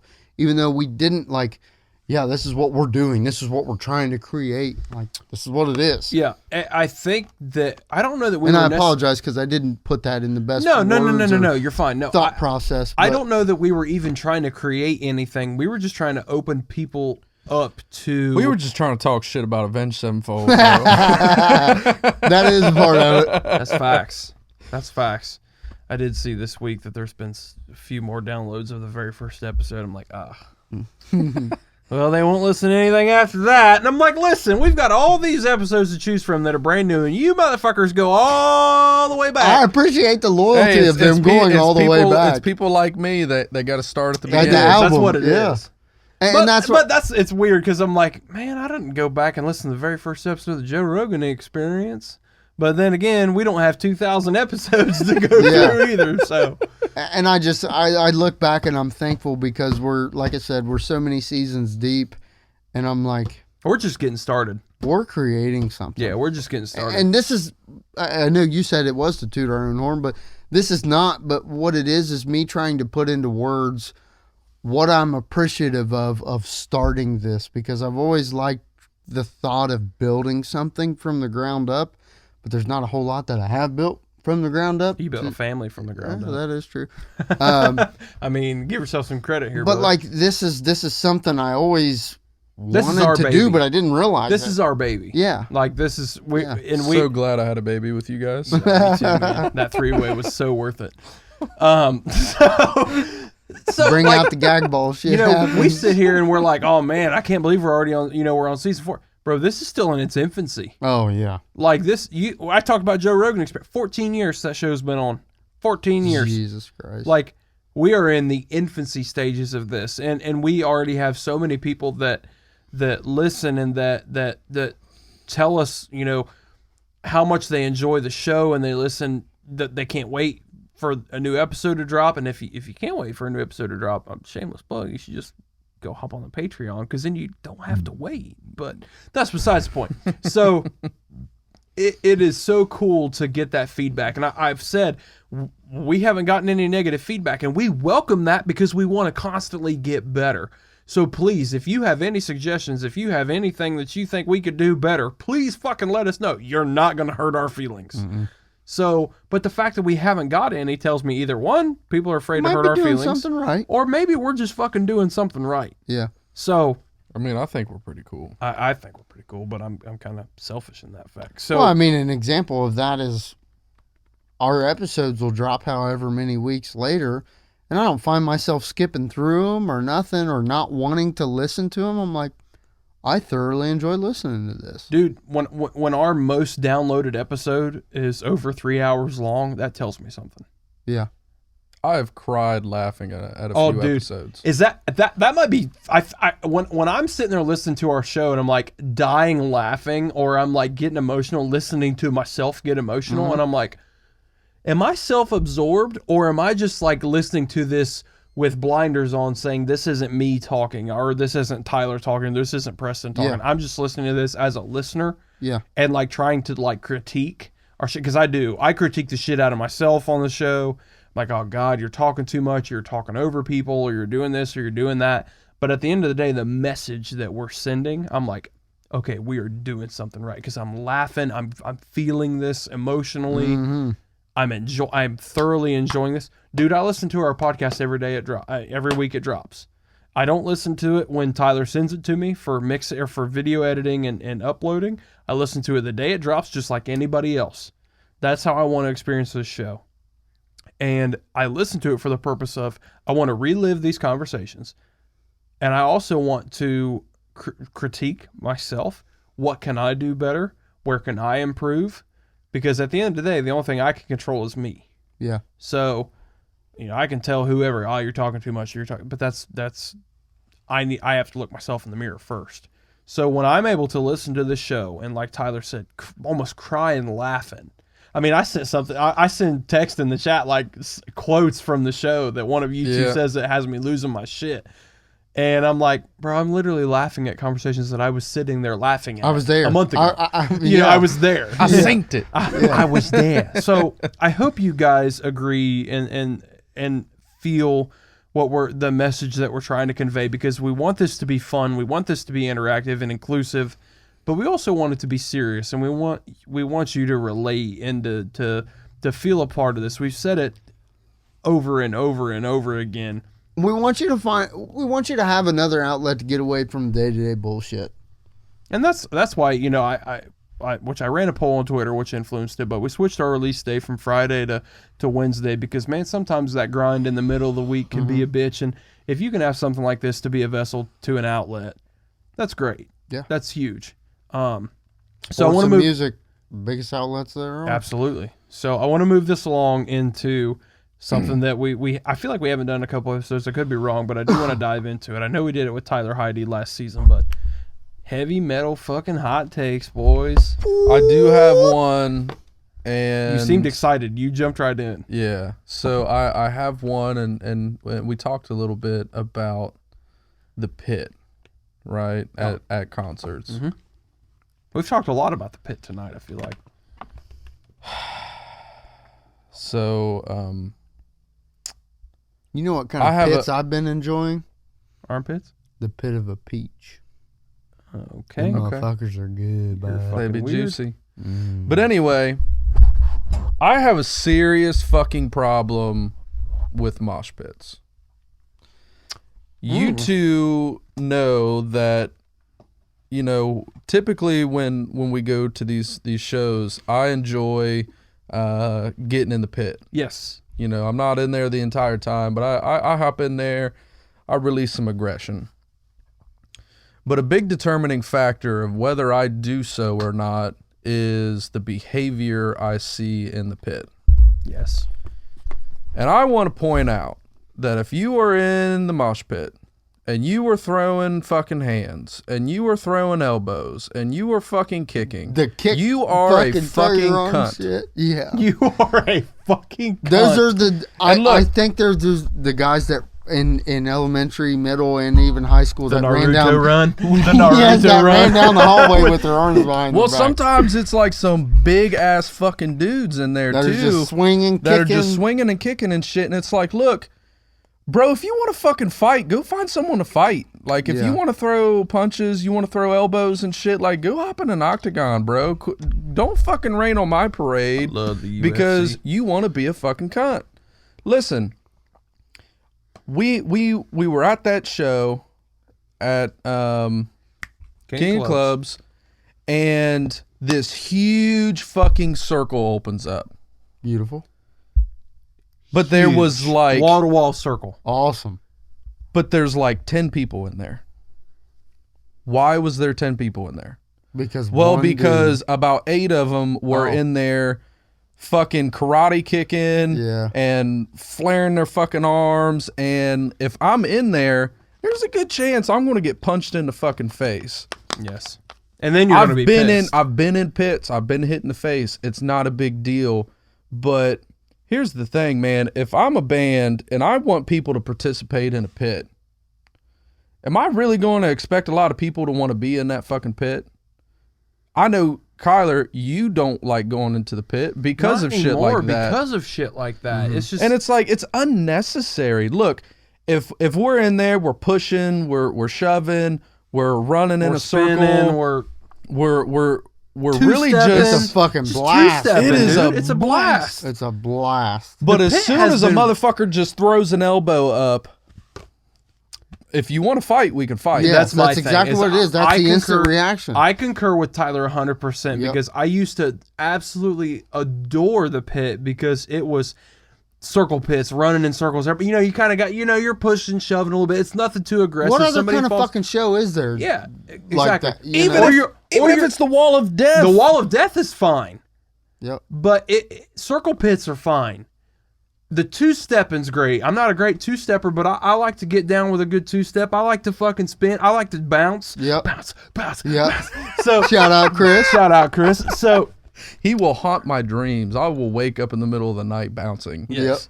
So because if you don't, he will find you. He will find you. But so I no longer love pits like I used to because dude, instant reaction. If I get hit in the face, I'm ready to fight. Yes. Immediately. Yeah. I think a lot of people are like that. Yeah. Dude, Oh, think yeah. about the Norma Jean show we were at. Dude got hit in the face. He's ready to fight the whole crowd. Yes. Yeah. Like it's just, And it at the kills the, time I vibe of the blamed show. it because It it kills does. the It vibe. absolutely Yep. kills it because security's coming in. People are trying to break shit up. I'm like, dude, I'm just trying to jam. Right. And another problem I have with the pit is if somebody's standing there and they're looking at the stage and you shove them in the back, Yeah. bro, Yeah. I will fight for them. Don't push somebody in the back. Yeah. Have some goddamn common courtesy. I understand it's the pit. Everybody's going nuts. You can't, everything's happening fast. But if somebody's got their back turned to you, don't put hands on them. I Don't watched a put hands on motherfucker 'em. that was on crutches in the front row, like the front few like lines there at that concert, and he had to have a fucking bodyguard detail to keep him from fucking dying. And Yeah. all he was there to do was Enjoy enjoy. the and music. He wanted lose to his be cool. up by the stage, Yep. enjoy the show, And that's another be thing. able to focus on what's in front of him. But there's so much going on behind him. He had to stand sideways and watch what was going on behind And him. he didn't enjoy while it as two much as he buddies should've. sat there and made sure that no one shoved into him. Because honestly, There was one if dude they in fucking particular. did, they'd probably fuck up his leg more than it already was. There was one dude in particular, and I will call him the fuck out. I don't know your name, but I can tell you exactly what you look like. He had a hot-ass girlfriend, for one. And the tall, lanky dude with long, curly hair that was going nuts and was shoving people in the back. And he shoved you a couple times. Yeah. Dude, I will fuck you up if here's my whole thing. You can clearly tell where the edge of the circle is and where people are just listening to music. Yep. If they're not moving, they're not a part of the pit. Yep. Leave them alone. They just want to take it all They in. just want to take it all, dude, and that's me 90% of the time. And those anymore. guys push that circle out, so then you have everybody jammed into the edges of the venue, and they don't get to experience the show the way they really want to. Yeah. That's where I struggle with it because, Yep. Man, when I was a kid and I used to get in the pit at shows, like going to Rock on the Range or something like that, or, going to the Newport to see all the remains of that show, pits were different back then. Everybody was two-stepping, everybody's just kind of jumping, everybody, little pushing and shoving and shit like that. And for the most part, that's what that Norma Jean show was. Right. You'll have the occasional dude that's doing stupid shit. And if that's shit. what the music is doing for you, then that's fine. But be aware of your surroundings. Yeah. Don't just rely on other people to watch out for you. Yeah. That's not their responsibility. It is your responsibility to pay attention to what the fuck you're doing and who you're affecting. Because you know what? It ain't fucking all about you. Yep. That's my whole thing is you don't look cool when you're doing that shit. If that's what the music makes you feel and makes you want to do, great. Be aware of your surroundings. Don't fuck up the experience for everybody else there. Yep. That's my problem with Yeah, the I pit. mean, I was pretty excited to go to that show, and I love getting in the pit because You do. the release of aggression, but in a healthy way, it does something for me you just can't really explain. Correct. And when we get there and the first song kicks in and they end up pushing everybody to the outside and they're in there kicking and flaring, fucking thinking they're Jackie Chan and shit, I was immediately disinterested. You didn't go in the pit at all that night. I didn't go into the pit at all Not because once. I knew if I went in there and one of these guys fucking elbowed me or threw a punch and hit fighting. me, I'd look at him fighting. straight in the face and say, if you want to fight, we can step outside and fight. You want to have a fucking good time? You want to mosh in the pit? Mosh in the pit. Pay attention. Mosh in the pit does not mean beat the fuck out of each other. That's not what it means. That's the thing, and I this kind of ties into my hot take. So if you want to go ahead, Well, if it ties in, it'll flow the show better. So my hot take is that the metal fan base in general is getting younger, and it's both a good and a bad thing. The good is that more people are getting interested in this music. Yeah. There's more and more people listening to this. Mm-hmm. The bad is a lot of it's toxic. Mm-hmm. And I'm going to get controversial because why not? I have talked about it before, and I'm not going to get political or anything, but metal Twitter is so fucking toxic. And it almost pains me to be on it 24/7 because there are certain people out there, and I would say it's probably 50% or better, that are just looking for a reason to Argue with somebody. argue or cancel somebody. I saw a tweet today from some girl that said, if you still support Ice Nine Kills, then I'm going to unfollow you and block you. Bye. And somebody replied to them and said, why? They are on tour with a transphobe. Who fucking cares? Who the fuck cares? I don't give a fuck. You know what? One of my favorite bands is As I Lay Dying. You know what their frontman did? He hired a hitman to kill his wife, spent time in prison. I don't fucking care. You know why? Because his music fucking rips. Yeah. I do not give a fuck. You know what? Tyler Carter got kicked out of Issues because apparently there was some shit going on with him grooming. So that's fucked up. But you know what? I still bang Issues music because it still goes hard as fuck. I do not give a fuck. This generation, this youngest generation of fans, these 16 to 23-year-olds or 24-year-olds is the softest bunch of pussy-ass motherfuckers constantly looking for something to bitch about, constantly looking. And I'm not saying it's all of them. I'm not trying to generalize. I'm not saying it's every one of them. But there's a lot of them that are constantly looking for a reason to argue, a reason to bitch about something and cancel somebody because they hurt their fucking feelings. Yep. They're a transphobe or I don't give a fuck what they are. You're a fucking pussy. Yep. So If they make good music, you know what I'm going to do? I'm going to jam that shit. And that ties into this whole entitlement thing, right? We talked about the pit and these certain people in the pit that don't give a fuck about anybody else but themselves. they feel entitled to that space. It is an entitlement thing. And they think that they can go out and fucking cancel somebody, or they think that they can go in the pit and throw punches all over the place and be wild as shit because this is their space. This is my space. I'm entitled to it. That sense of entitlement I see more and more and more in this community with the younger generation, and it fucking drives me bonkers. And that's I know where- people are going to be like, oh, this fucking old man, he's a fucking piece of Well, shit. it ruins the vibe of the music. It ruins, I mean, both like on social media, out in public, crowds, whatever, at shows. All that kind of shit just, like, why can't it just be about the music? Mm-hmm. For one, I don't give a fuck about their personal lives. Because Jen... Every band that is tattooed on my sleeve, I can maybe name 3 members. I don't give a fuck what your name is. Mm-hmm. I don't watch music videos because I just never connected with them. I don't know their faces. I don't fucking care what your face looks like. Yep. I like your music, bro. Fucking rock out. I'm here for it. I don't care about your personal life. Thrice. Few individual members are very religious. I am not religious at all. Correct.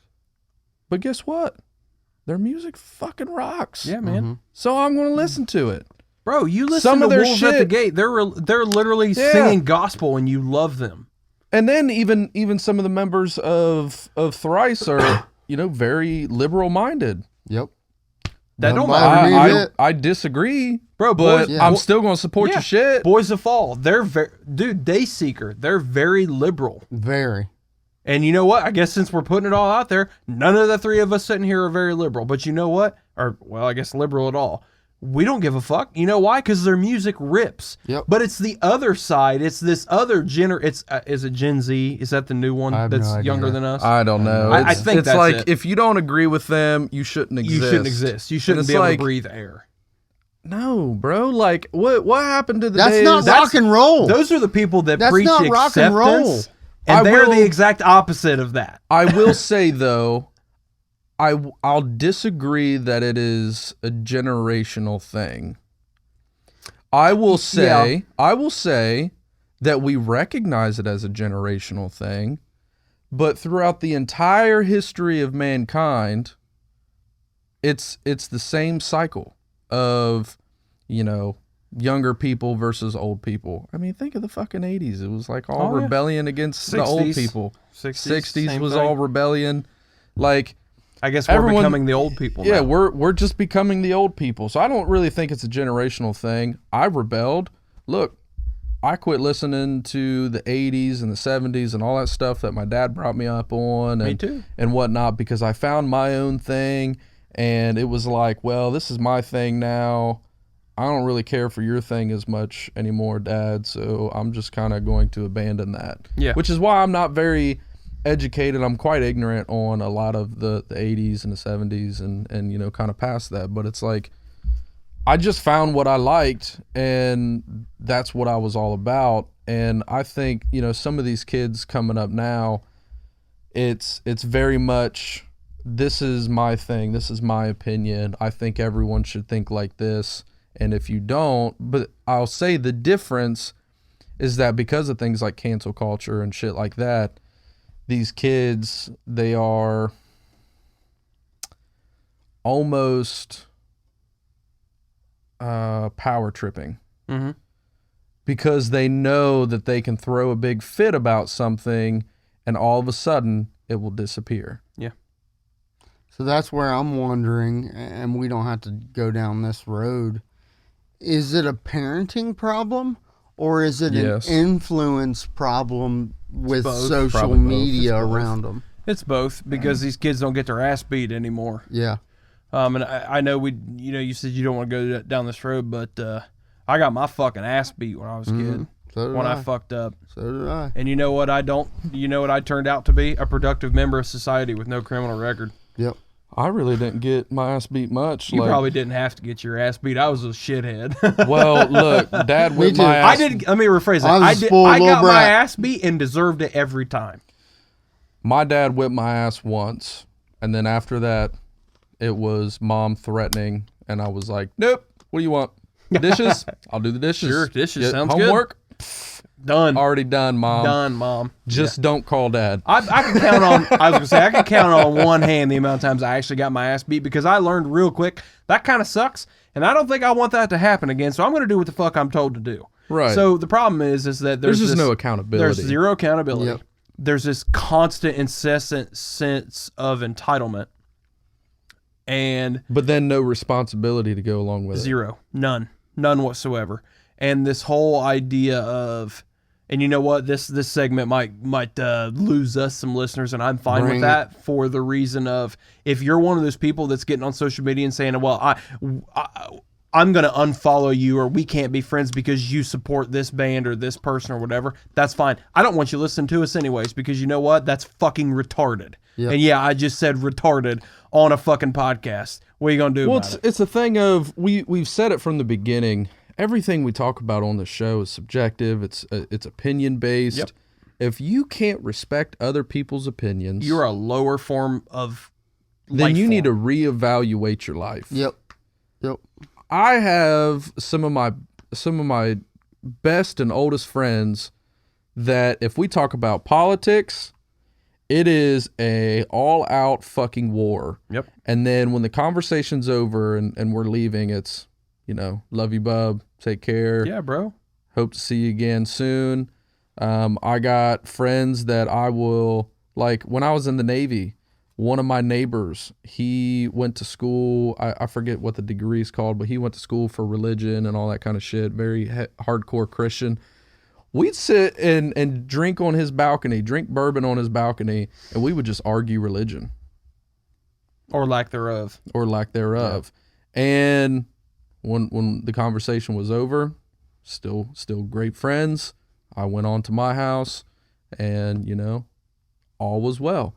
It's just the fact of like, look, someone can have a different opinion than you and not be a bad person. Yeah, dude. I have one like that. Like, I'm going to name drop him because I know he listens to the show. Carson Ferguson.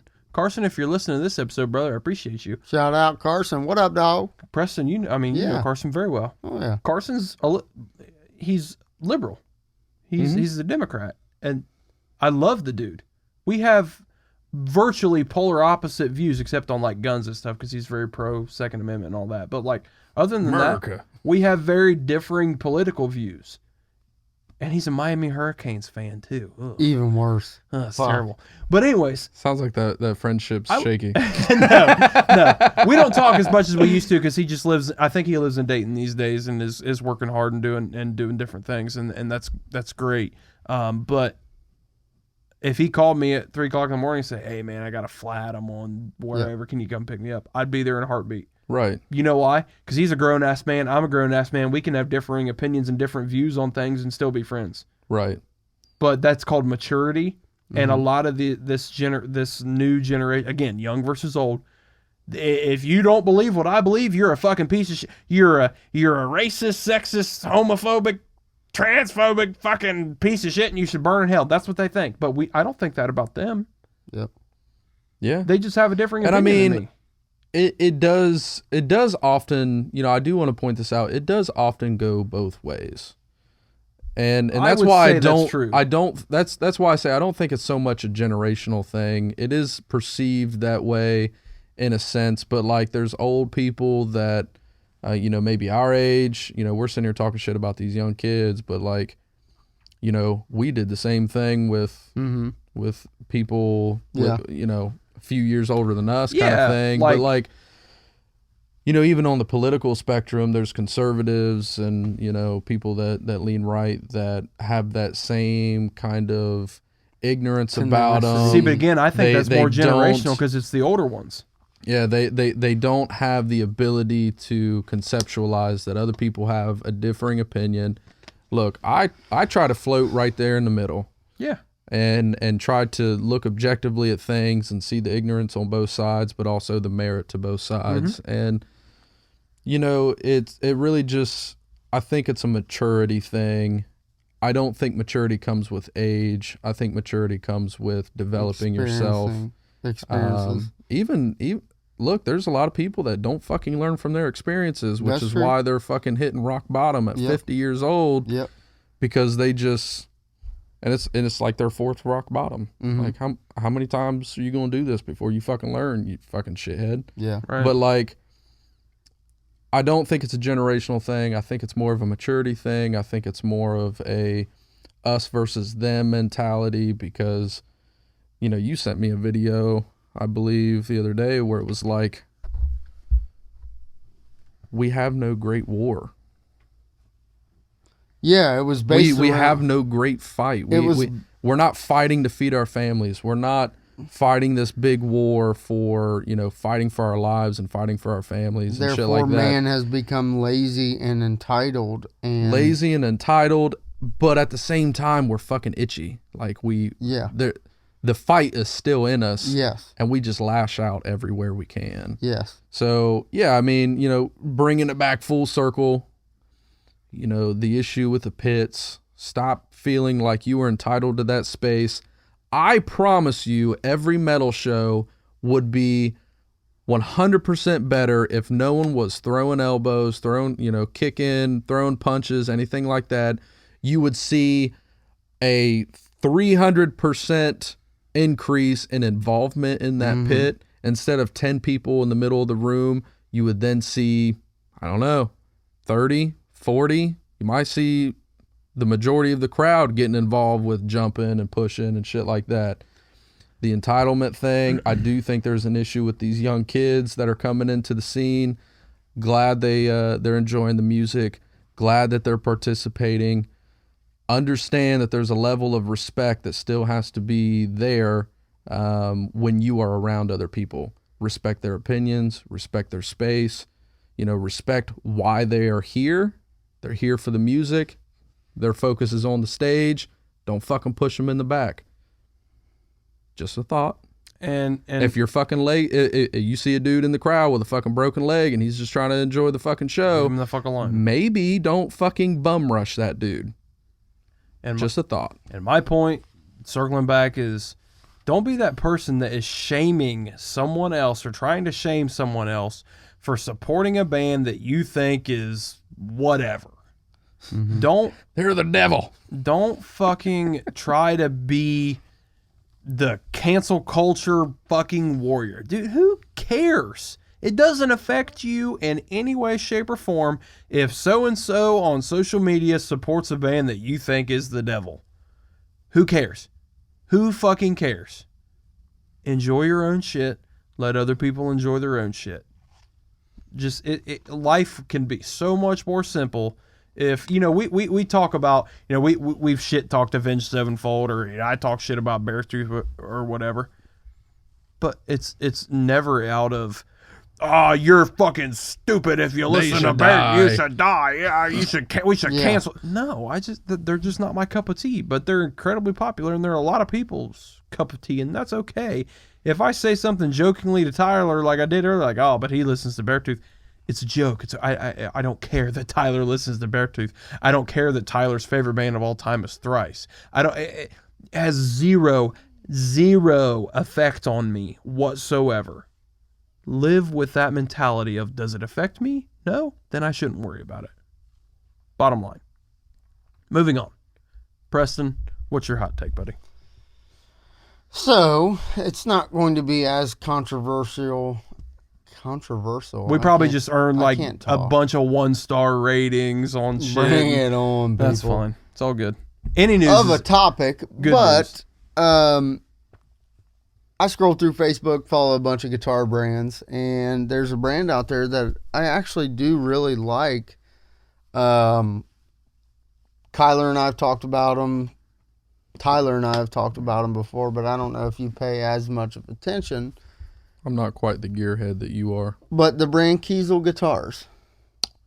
That makes some sexy guitars, man. Okay. So they do Kiesel does a thing, and I can't remember if it's.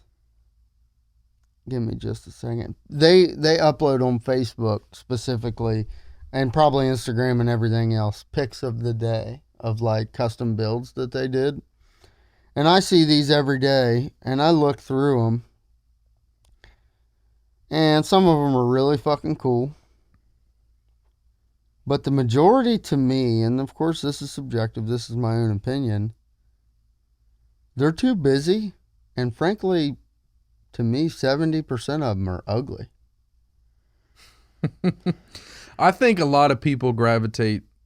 There's the huge trend of people moving towards these boutique instruments, boutique gear, and because we've seen the same Les Paul, the same Fender Strat, the same, Ibanez, the same Jackson, whatever it is, for so fucking long, everyone's trying to find something a little bit different. And I think sometimes they get a little bit too, out in left field and do some really weird shit. And like you said, look fucking ugly. Like, look, you can be different in a tasteful way. You don't have to get too wild. You ain't gotta go off. But then at the same which time, I know these are builds that customers make themselves. right. Maybe people just have bad taste to me. I don't know, but Well, I mean, think about this too. Prince's guitar. right. Bro, I'm gonna be honest, that's the ugliest goddamn guitar I've ever seen in my life. Yeah. But it's His logo famous. was kind of wonky, wasn't it? Yeah, but it's one of the most iconic guitars out there. Yeah. Eddie Van Halen. I thought the stripes were dumb as shit. Yeah. Iconic as fuck. Made it The his own. Frankenstrat. Yeah. The whole idea of like the worn strats. Mm-hmm. Yeah, and tellies and The stuff. Relict. The Relict or the Road Worn or whatever. Why would I buy a guitar that is brand new that looks old as shit? Mm-hmm. That sounds stupid as shit. Why the fuck would I do that? Yeah, I get what you're saying. So my thought is, and as a guy that's pretty much only ever owned really basic guitars, usually the most wild one I've ever owned is that Randy Rhoads I had that was black with a white pick guard, or white. The bottom horn was white. I've always enjoyed some of the more intricate finishes, but some of the stuff, and I was kind of disagreeing with you when you first started talking about it, and then I started looking at some of the pictures, and I'm like, Feel free to take a couple seconds and look. a lot of these are It pops up on my Instagram. Okay. a little much. And y'all know where I stand on a guitar. If a guitar doesn't have a fucking headstock, I'm fucking out. I never did understand why people went towards that. Like Mathcore, bro. Why? I don't know where the clit is. He plays a guitar with a headstock. Tim Yeah. does. I was just Henson quoting from Ryan. Yeah. But something like this, the nobody Beautiful. can see this, but that's Beautiful. gorgeous. So it's like a gray natural wood finish super strap body with a black pick guard. Something like that is gorgeous. I like the natural wood stuff. Solid colors are great. Any kind of a sunburst or a burst color is really cool. Even some of the water finishes like this, I don't care for the color as much, but something like that is pretty cool. But some of these things are just way too busy. Yep. And like this, no, it's like a tie-dye guitar. That's like a beefed up hair metal. Yeah, guitar, it looks like you're trying to be George Lynch or Eddie Van Halen. That's and like I'm one of those dips. It's a dip, it's like a hydro dip. So some of that stuff is way too, but even this, it's a two-tone natural wood finish with that fades out into a purple. That's cool. Poplar burl. That's top, not too I actually much. really like that. Yeah, that See, I that's really too like. busy to me. But Preston, you are hyper simplistic. Well, there's Flame maple beauty. top. Look, there's Yeah. beauty in simplicity. Absolutely. And I think people think too much about being different. Look, I don't give a fuck what kind of guitar you're playing up on stage. If you suck, you fucking suck. If you rip, If you fucking rip, you fucking rip. Exactly. Yeah. That's my whole thought. If I It's just- can't hear your guitar, it doesn't matter. don't let. You talked about Prince. So many people don't realize how incredible of a guitarist he is. He might be top 5 guitarist of all time. When you're a god, you can do what you want. But people that don't musically understand probably looked at his guitar and said, well, that's fucking dumb looking. No, just listen to the music. So I think it can come at a detriment. What'd you just send? Part is of that? my other hot take. Oh, okay. Go to it. So, A guitar brand that I've always loved and grew up loving is ESP. For all my metalhead and my gearheads out there, you probably love ESP as well. Well, a bunch of the YouTubers I follow, they do like overviews and rundowns of the newest releases by the major guitar companies. And one of my favorites, one of my favorite YouTube channels, Stay Metal Ray is his name on YouTube. Been a awesome YouTube channel that I've followed for years. He did like a rundown of ESP, their new guitars that they released on their LTD line and their E2 line. And I was looking through them, and some of them are really fucking awesome. And I understand that inflation and the current state of the economy has affected pricing of absolutely everything, even fucking eggs.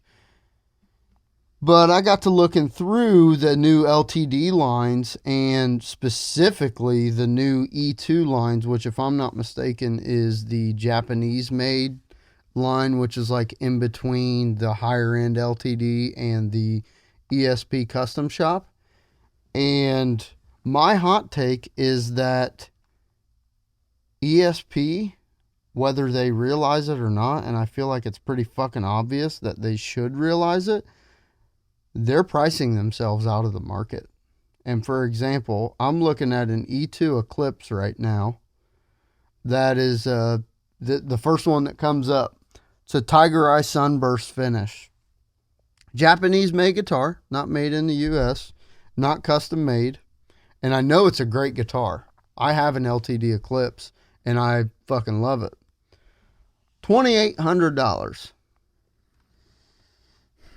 I'm looking at these, and you would never catch me spending this kind of money on one of these guitars. I just think that a lot of these guitars are, like you said, are trying to get ahead of the curve.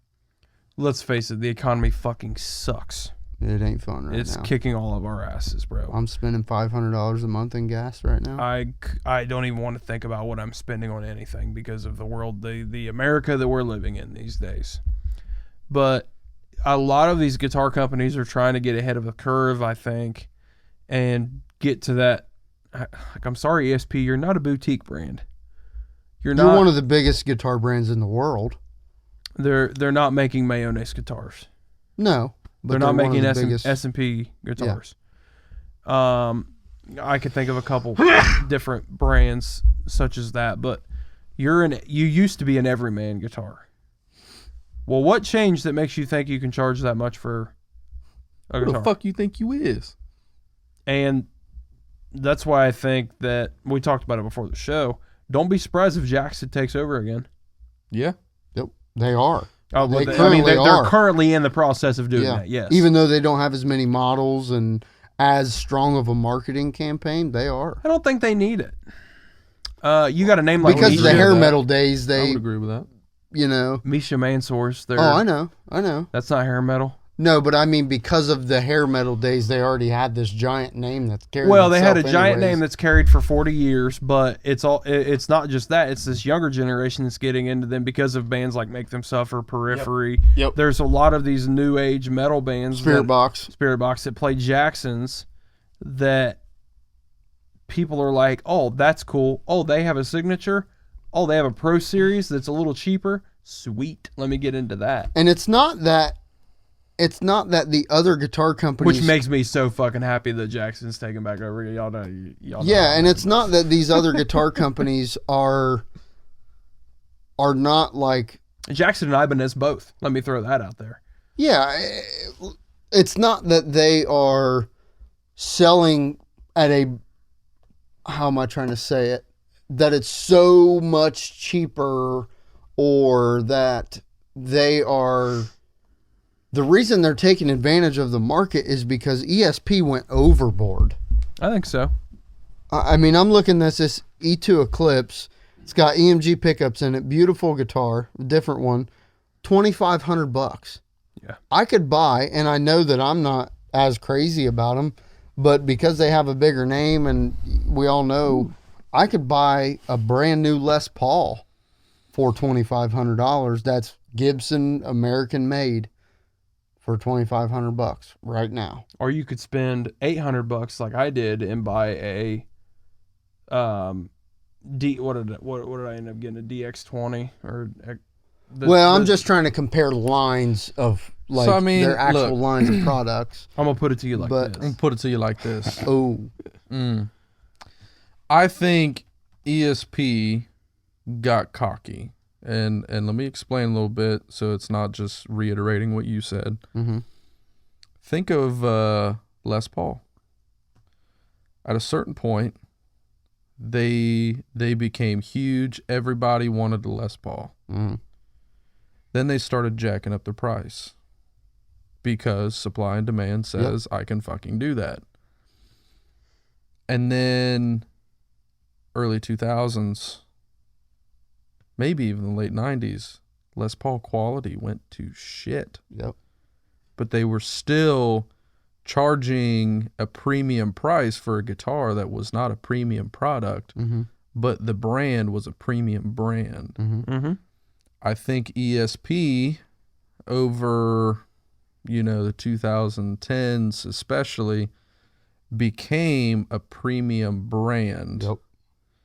And because they became a premium brand, they thought, well, we can do what Les Paul did and just start charging a premium price. And it's like, look, you're forgetting why you became a premium brand in the first place. Mm-hmm.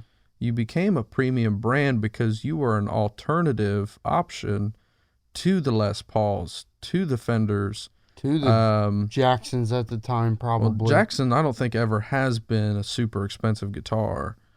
Maybe like Ibanez, because Ibanez like had some Prestige really expensive, had some that. expensive expensive lines rather.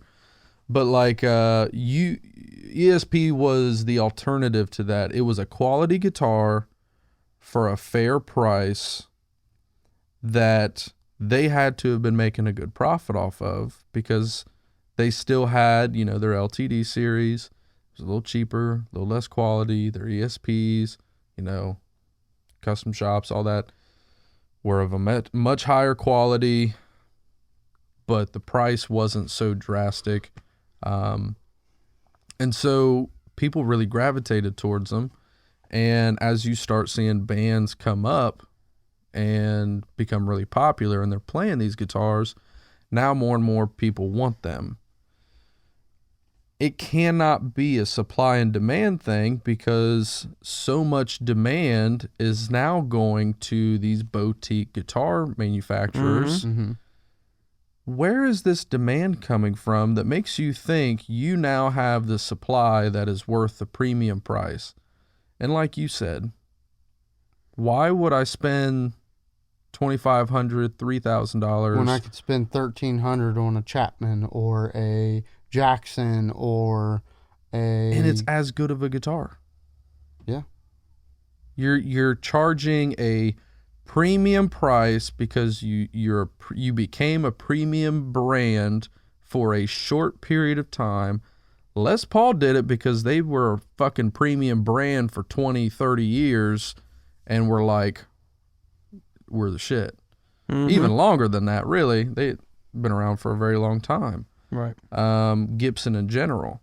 But I would say it's a bad business move. They're probably losing business. I think they're screwing themselves now. They're pricing themselves out of the market, and they're probably fucking themselves. And it's probably some dickhead executive that's saying, I need to, we can do this. Yep. It was his idea to do this, and he's got to find a way to make it work, and he just refuses to admit that it's fucking wrong. But we can't see their sales numbers. We don't see their spreadsheets and all that shit to know how much they're selling and whatnot. But I don't fucking hear about anybody wanting an ESP. Oh, I still do, but I've noticed because of this. I mean, there's still tons of people play them, but not the new. They ain't buying the new ones. I'm telling you, ain't buying the new there's ones. not as many people playing them as there was 10 years ago. Well, yeah, that's because the Eclipse was the ultimate metalcore guitar at one point. But yeah, I would agree with that. But I'm telling you, bro, it's either a boutique brand that people are saving up and spending $3K on. minimum Yeah. on, or it's a Jackson, or it's an Ibanez.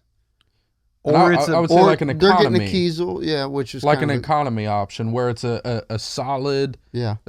guitar for a fair price, which is what ESP because you don't have to used to be. spend 10 grand or $5,000 even on a guitar, because you can spend money. You can spend that on heads and pedals and effects things to get the sound that you want to get. Where's Tone at, boys? It's in the hands, bro. What was it? John Mayer, didn't he record one of his solos on his last album on like a Yep. shitty ass fucking The song, like I guess I Epiphone? Just Feel Like, which is an amazing fucking song. I don't remember the actual gear he recorded this solo on, but it had this really fuzzy tone. But he supposedly picked up some old cheap Epiphone guitar and cheap amp and recorded the solo to that song. Sounds amazing, And it's fucking incredible. but it's also John Mayer. So. But I'm going to try to see if my theory and what I've noticed is completely real, really quick. And reason being, it's I not think real, bro. Sean... You're not real. Yeah. That motherfucker back there is not real. Sean got a... Oops. Sean got a Stephen Carpenter signature ESP 7-string, a year and a half, probably 2 years ago. Was it ESP? Yeah, it was ESP. Well, LTD, but ESP. The Deftones signature. And he got this guitar for, if I'm not mistaken, $1,400. It has Fishman pickups in it. Great guitar. Okay, so right now, what I'm seeing, this specific signature guitar is not as bad as I thought. But it might have been $1,200 or $1,300 when he bought it. But now they're selling the same exact guitar for $1,500. So That's that's inflation. not as bad of a jump. But it's specifically, the more I look at it, the E2 line, where you were looking at anywhere from $1,700 to $2,000 for an E2 ESP. Now you're talking $2,600, $2,800, $3,100. Dumb. It's had an Dumb. effect on everything, man. Yep. But that's about all the time we got for tonight. So want to thank everybody for tuning in and hanging on for an awesome season 4 premiere. We had a little fun, got a little controversial, got a little pissed off. That's what it's all about. It's all about the range of emotion. Bottom line, be kind to one another. Don't stick your nose where it doesn't belong.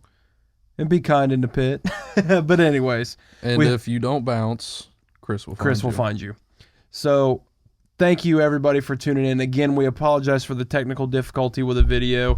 That was out of our control, unfortunately, with the Amber Alert thing. So, again, follow all of the social media channels. If you want instant access to the entirety of Season 4 and all of the bonus content that we will be releasing, please hop over on Patreon and search the Screaming Idiots Show, or go to the link in any of our social media bios, and you'll find the link to our Patreon. It's only $5 a month. You get all of the entirety of the season all at once, and all of the bonus content that is exclusive to Patreon.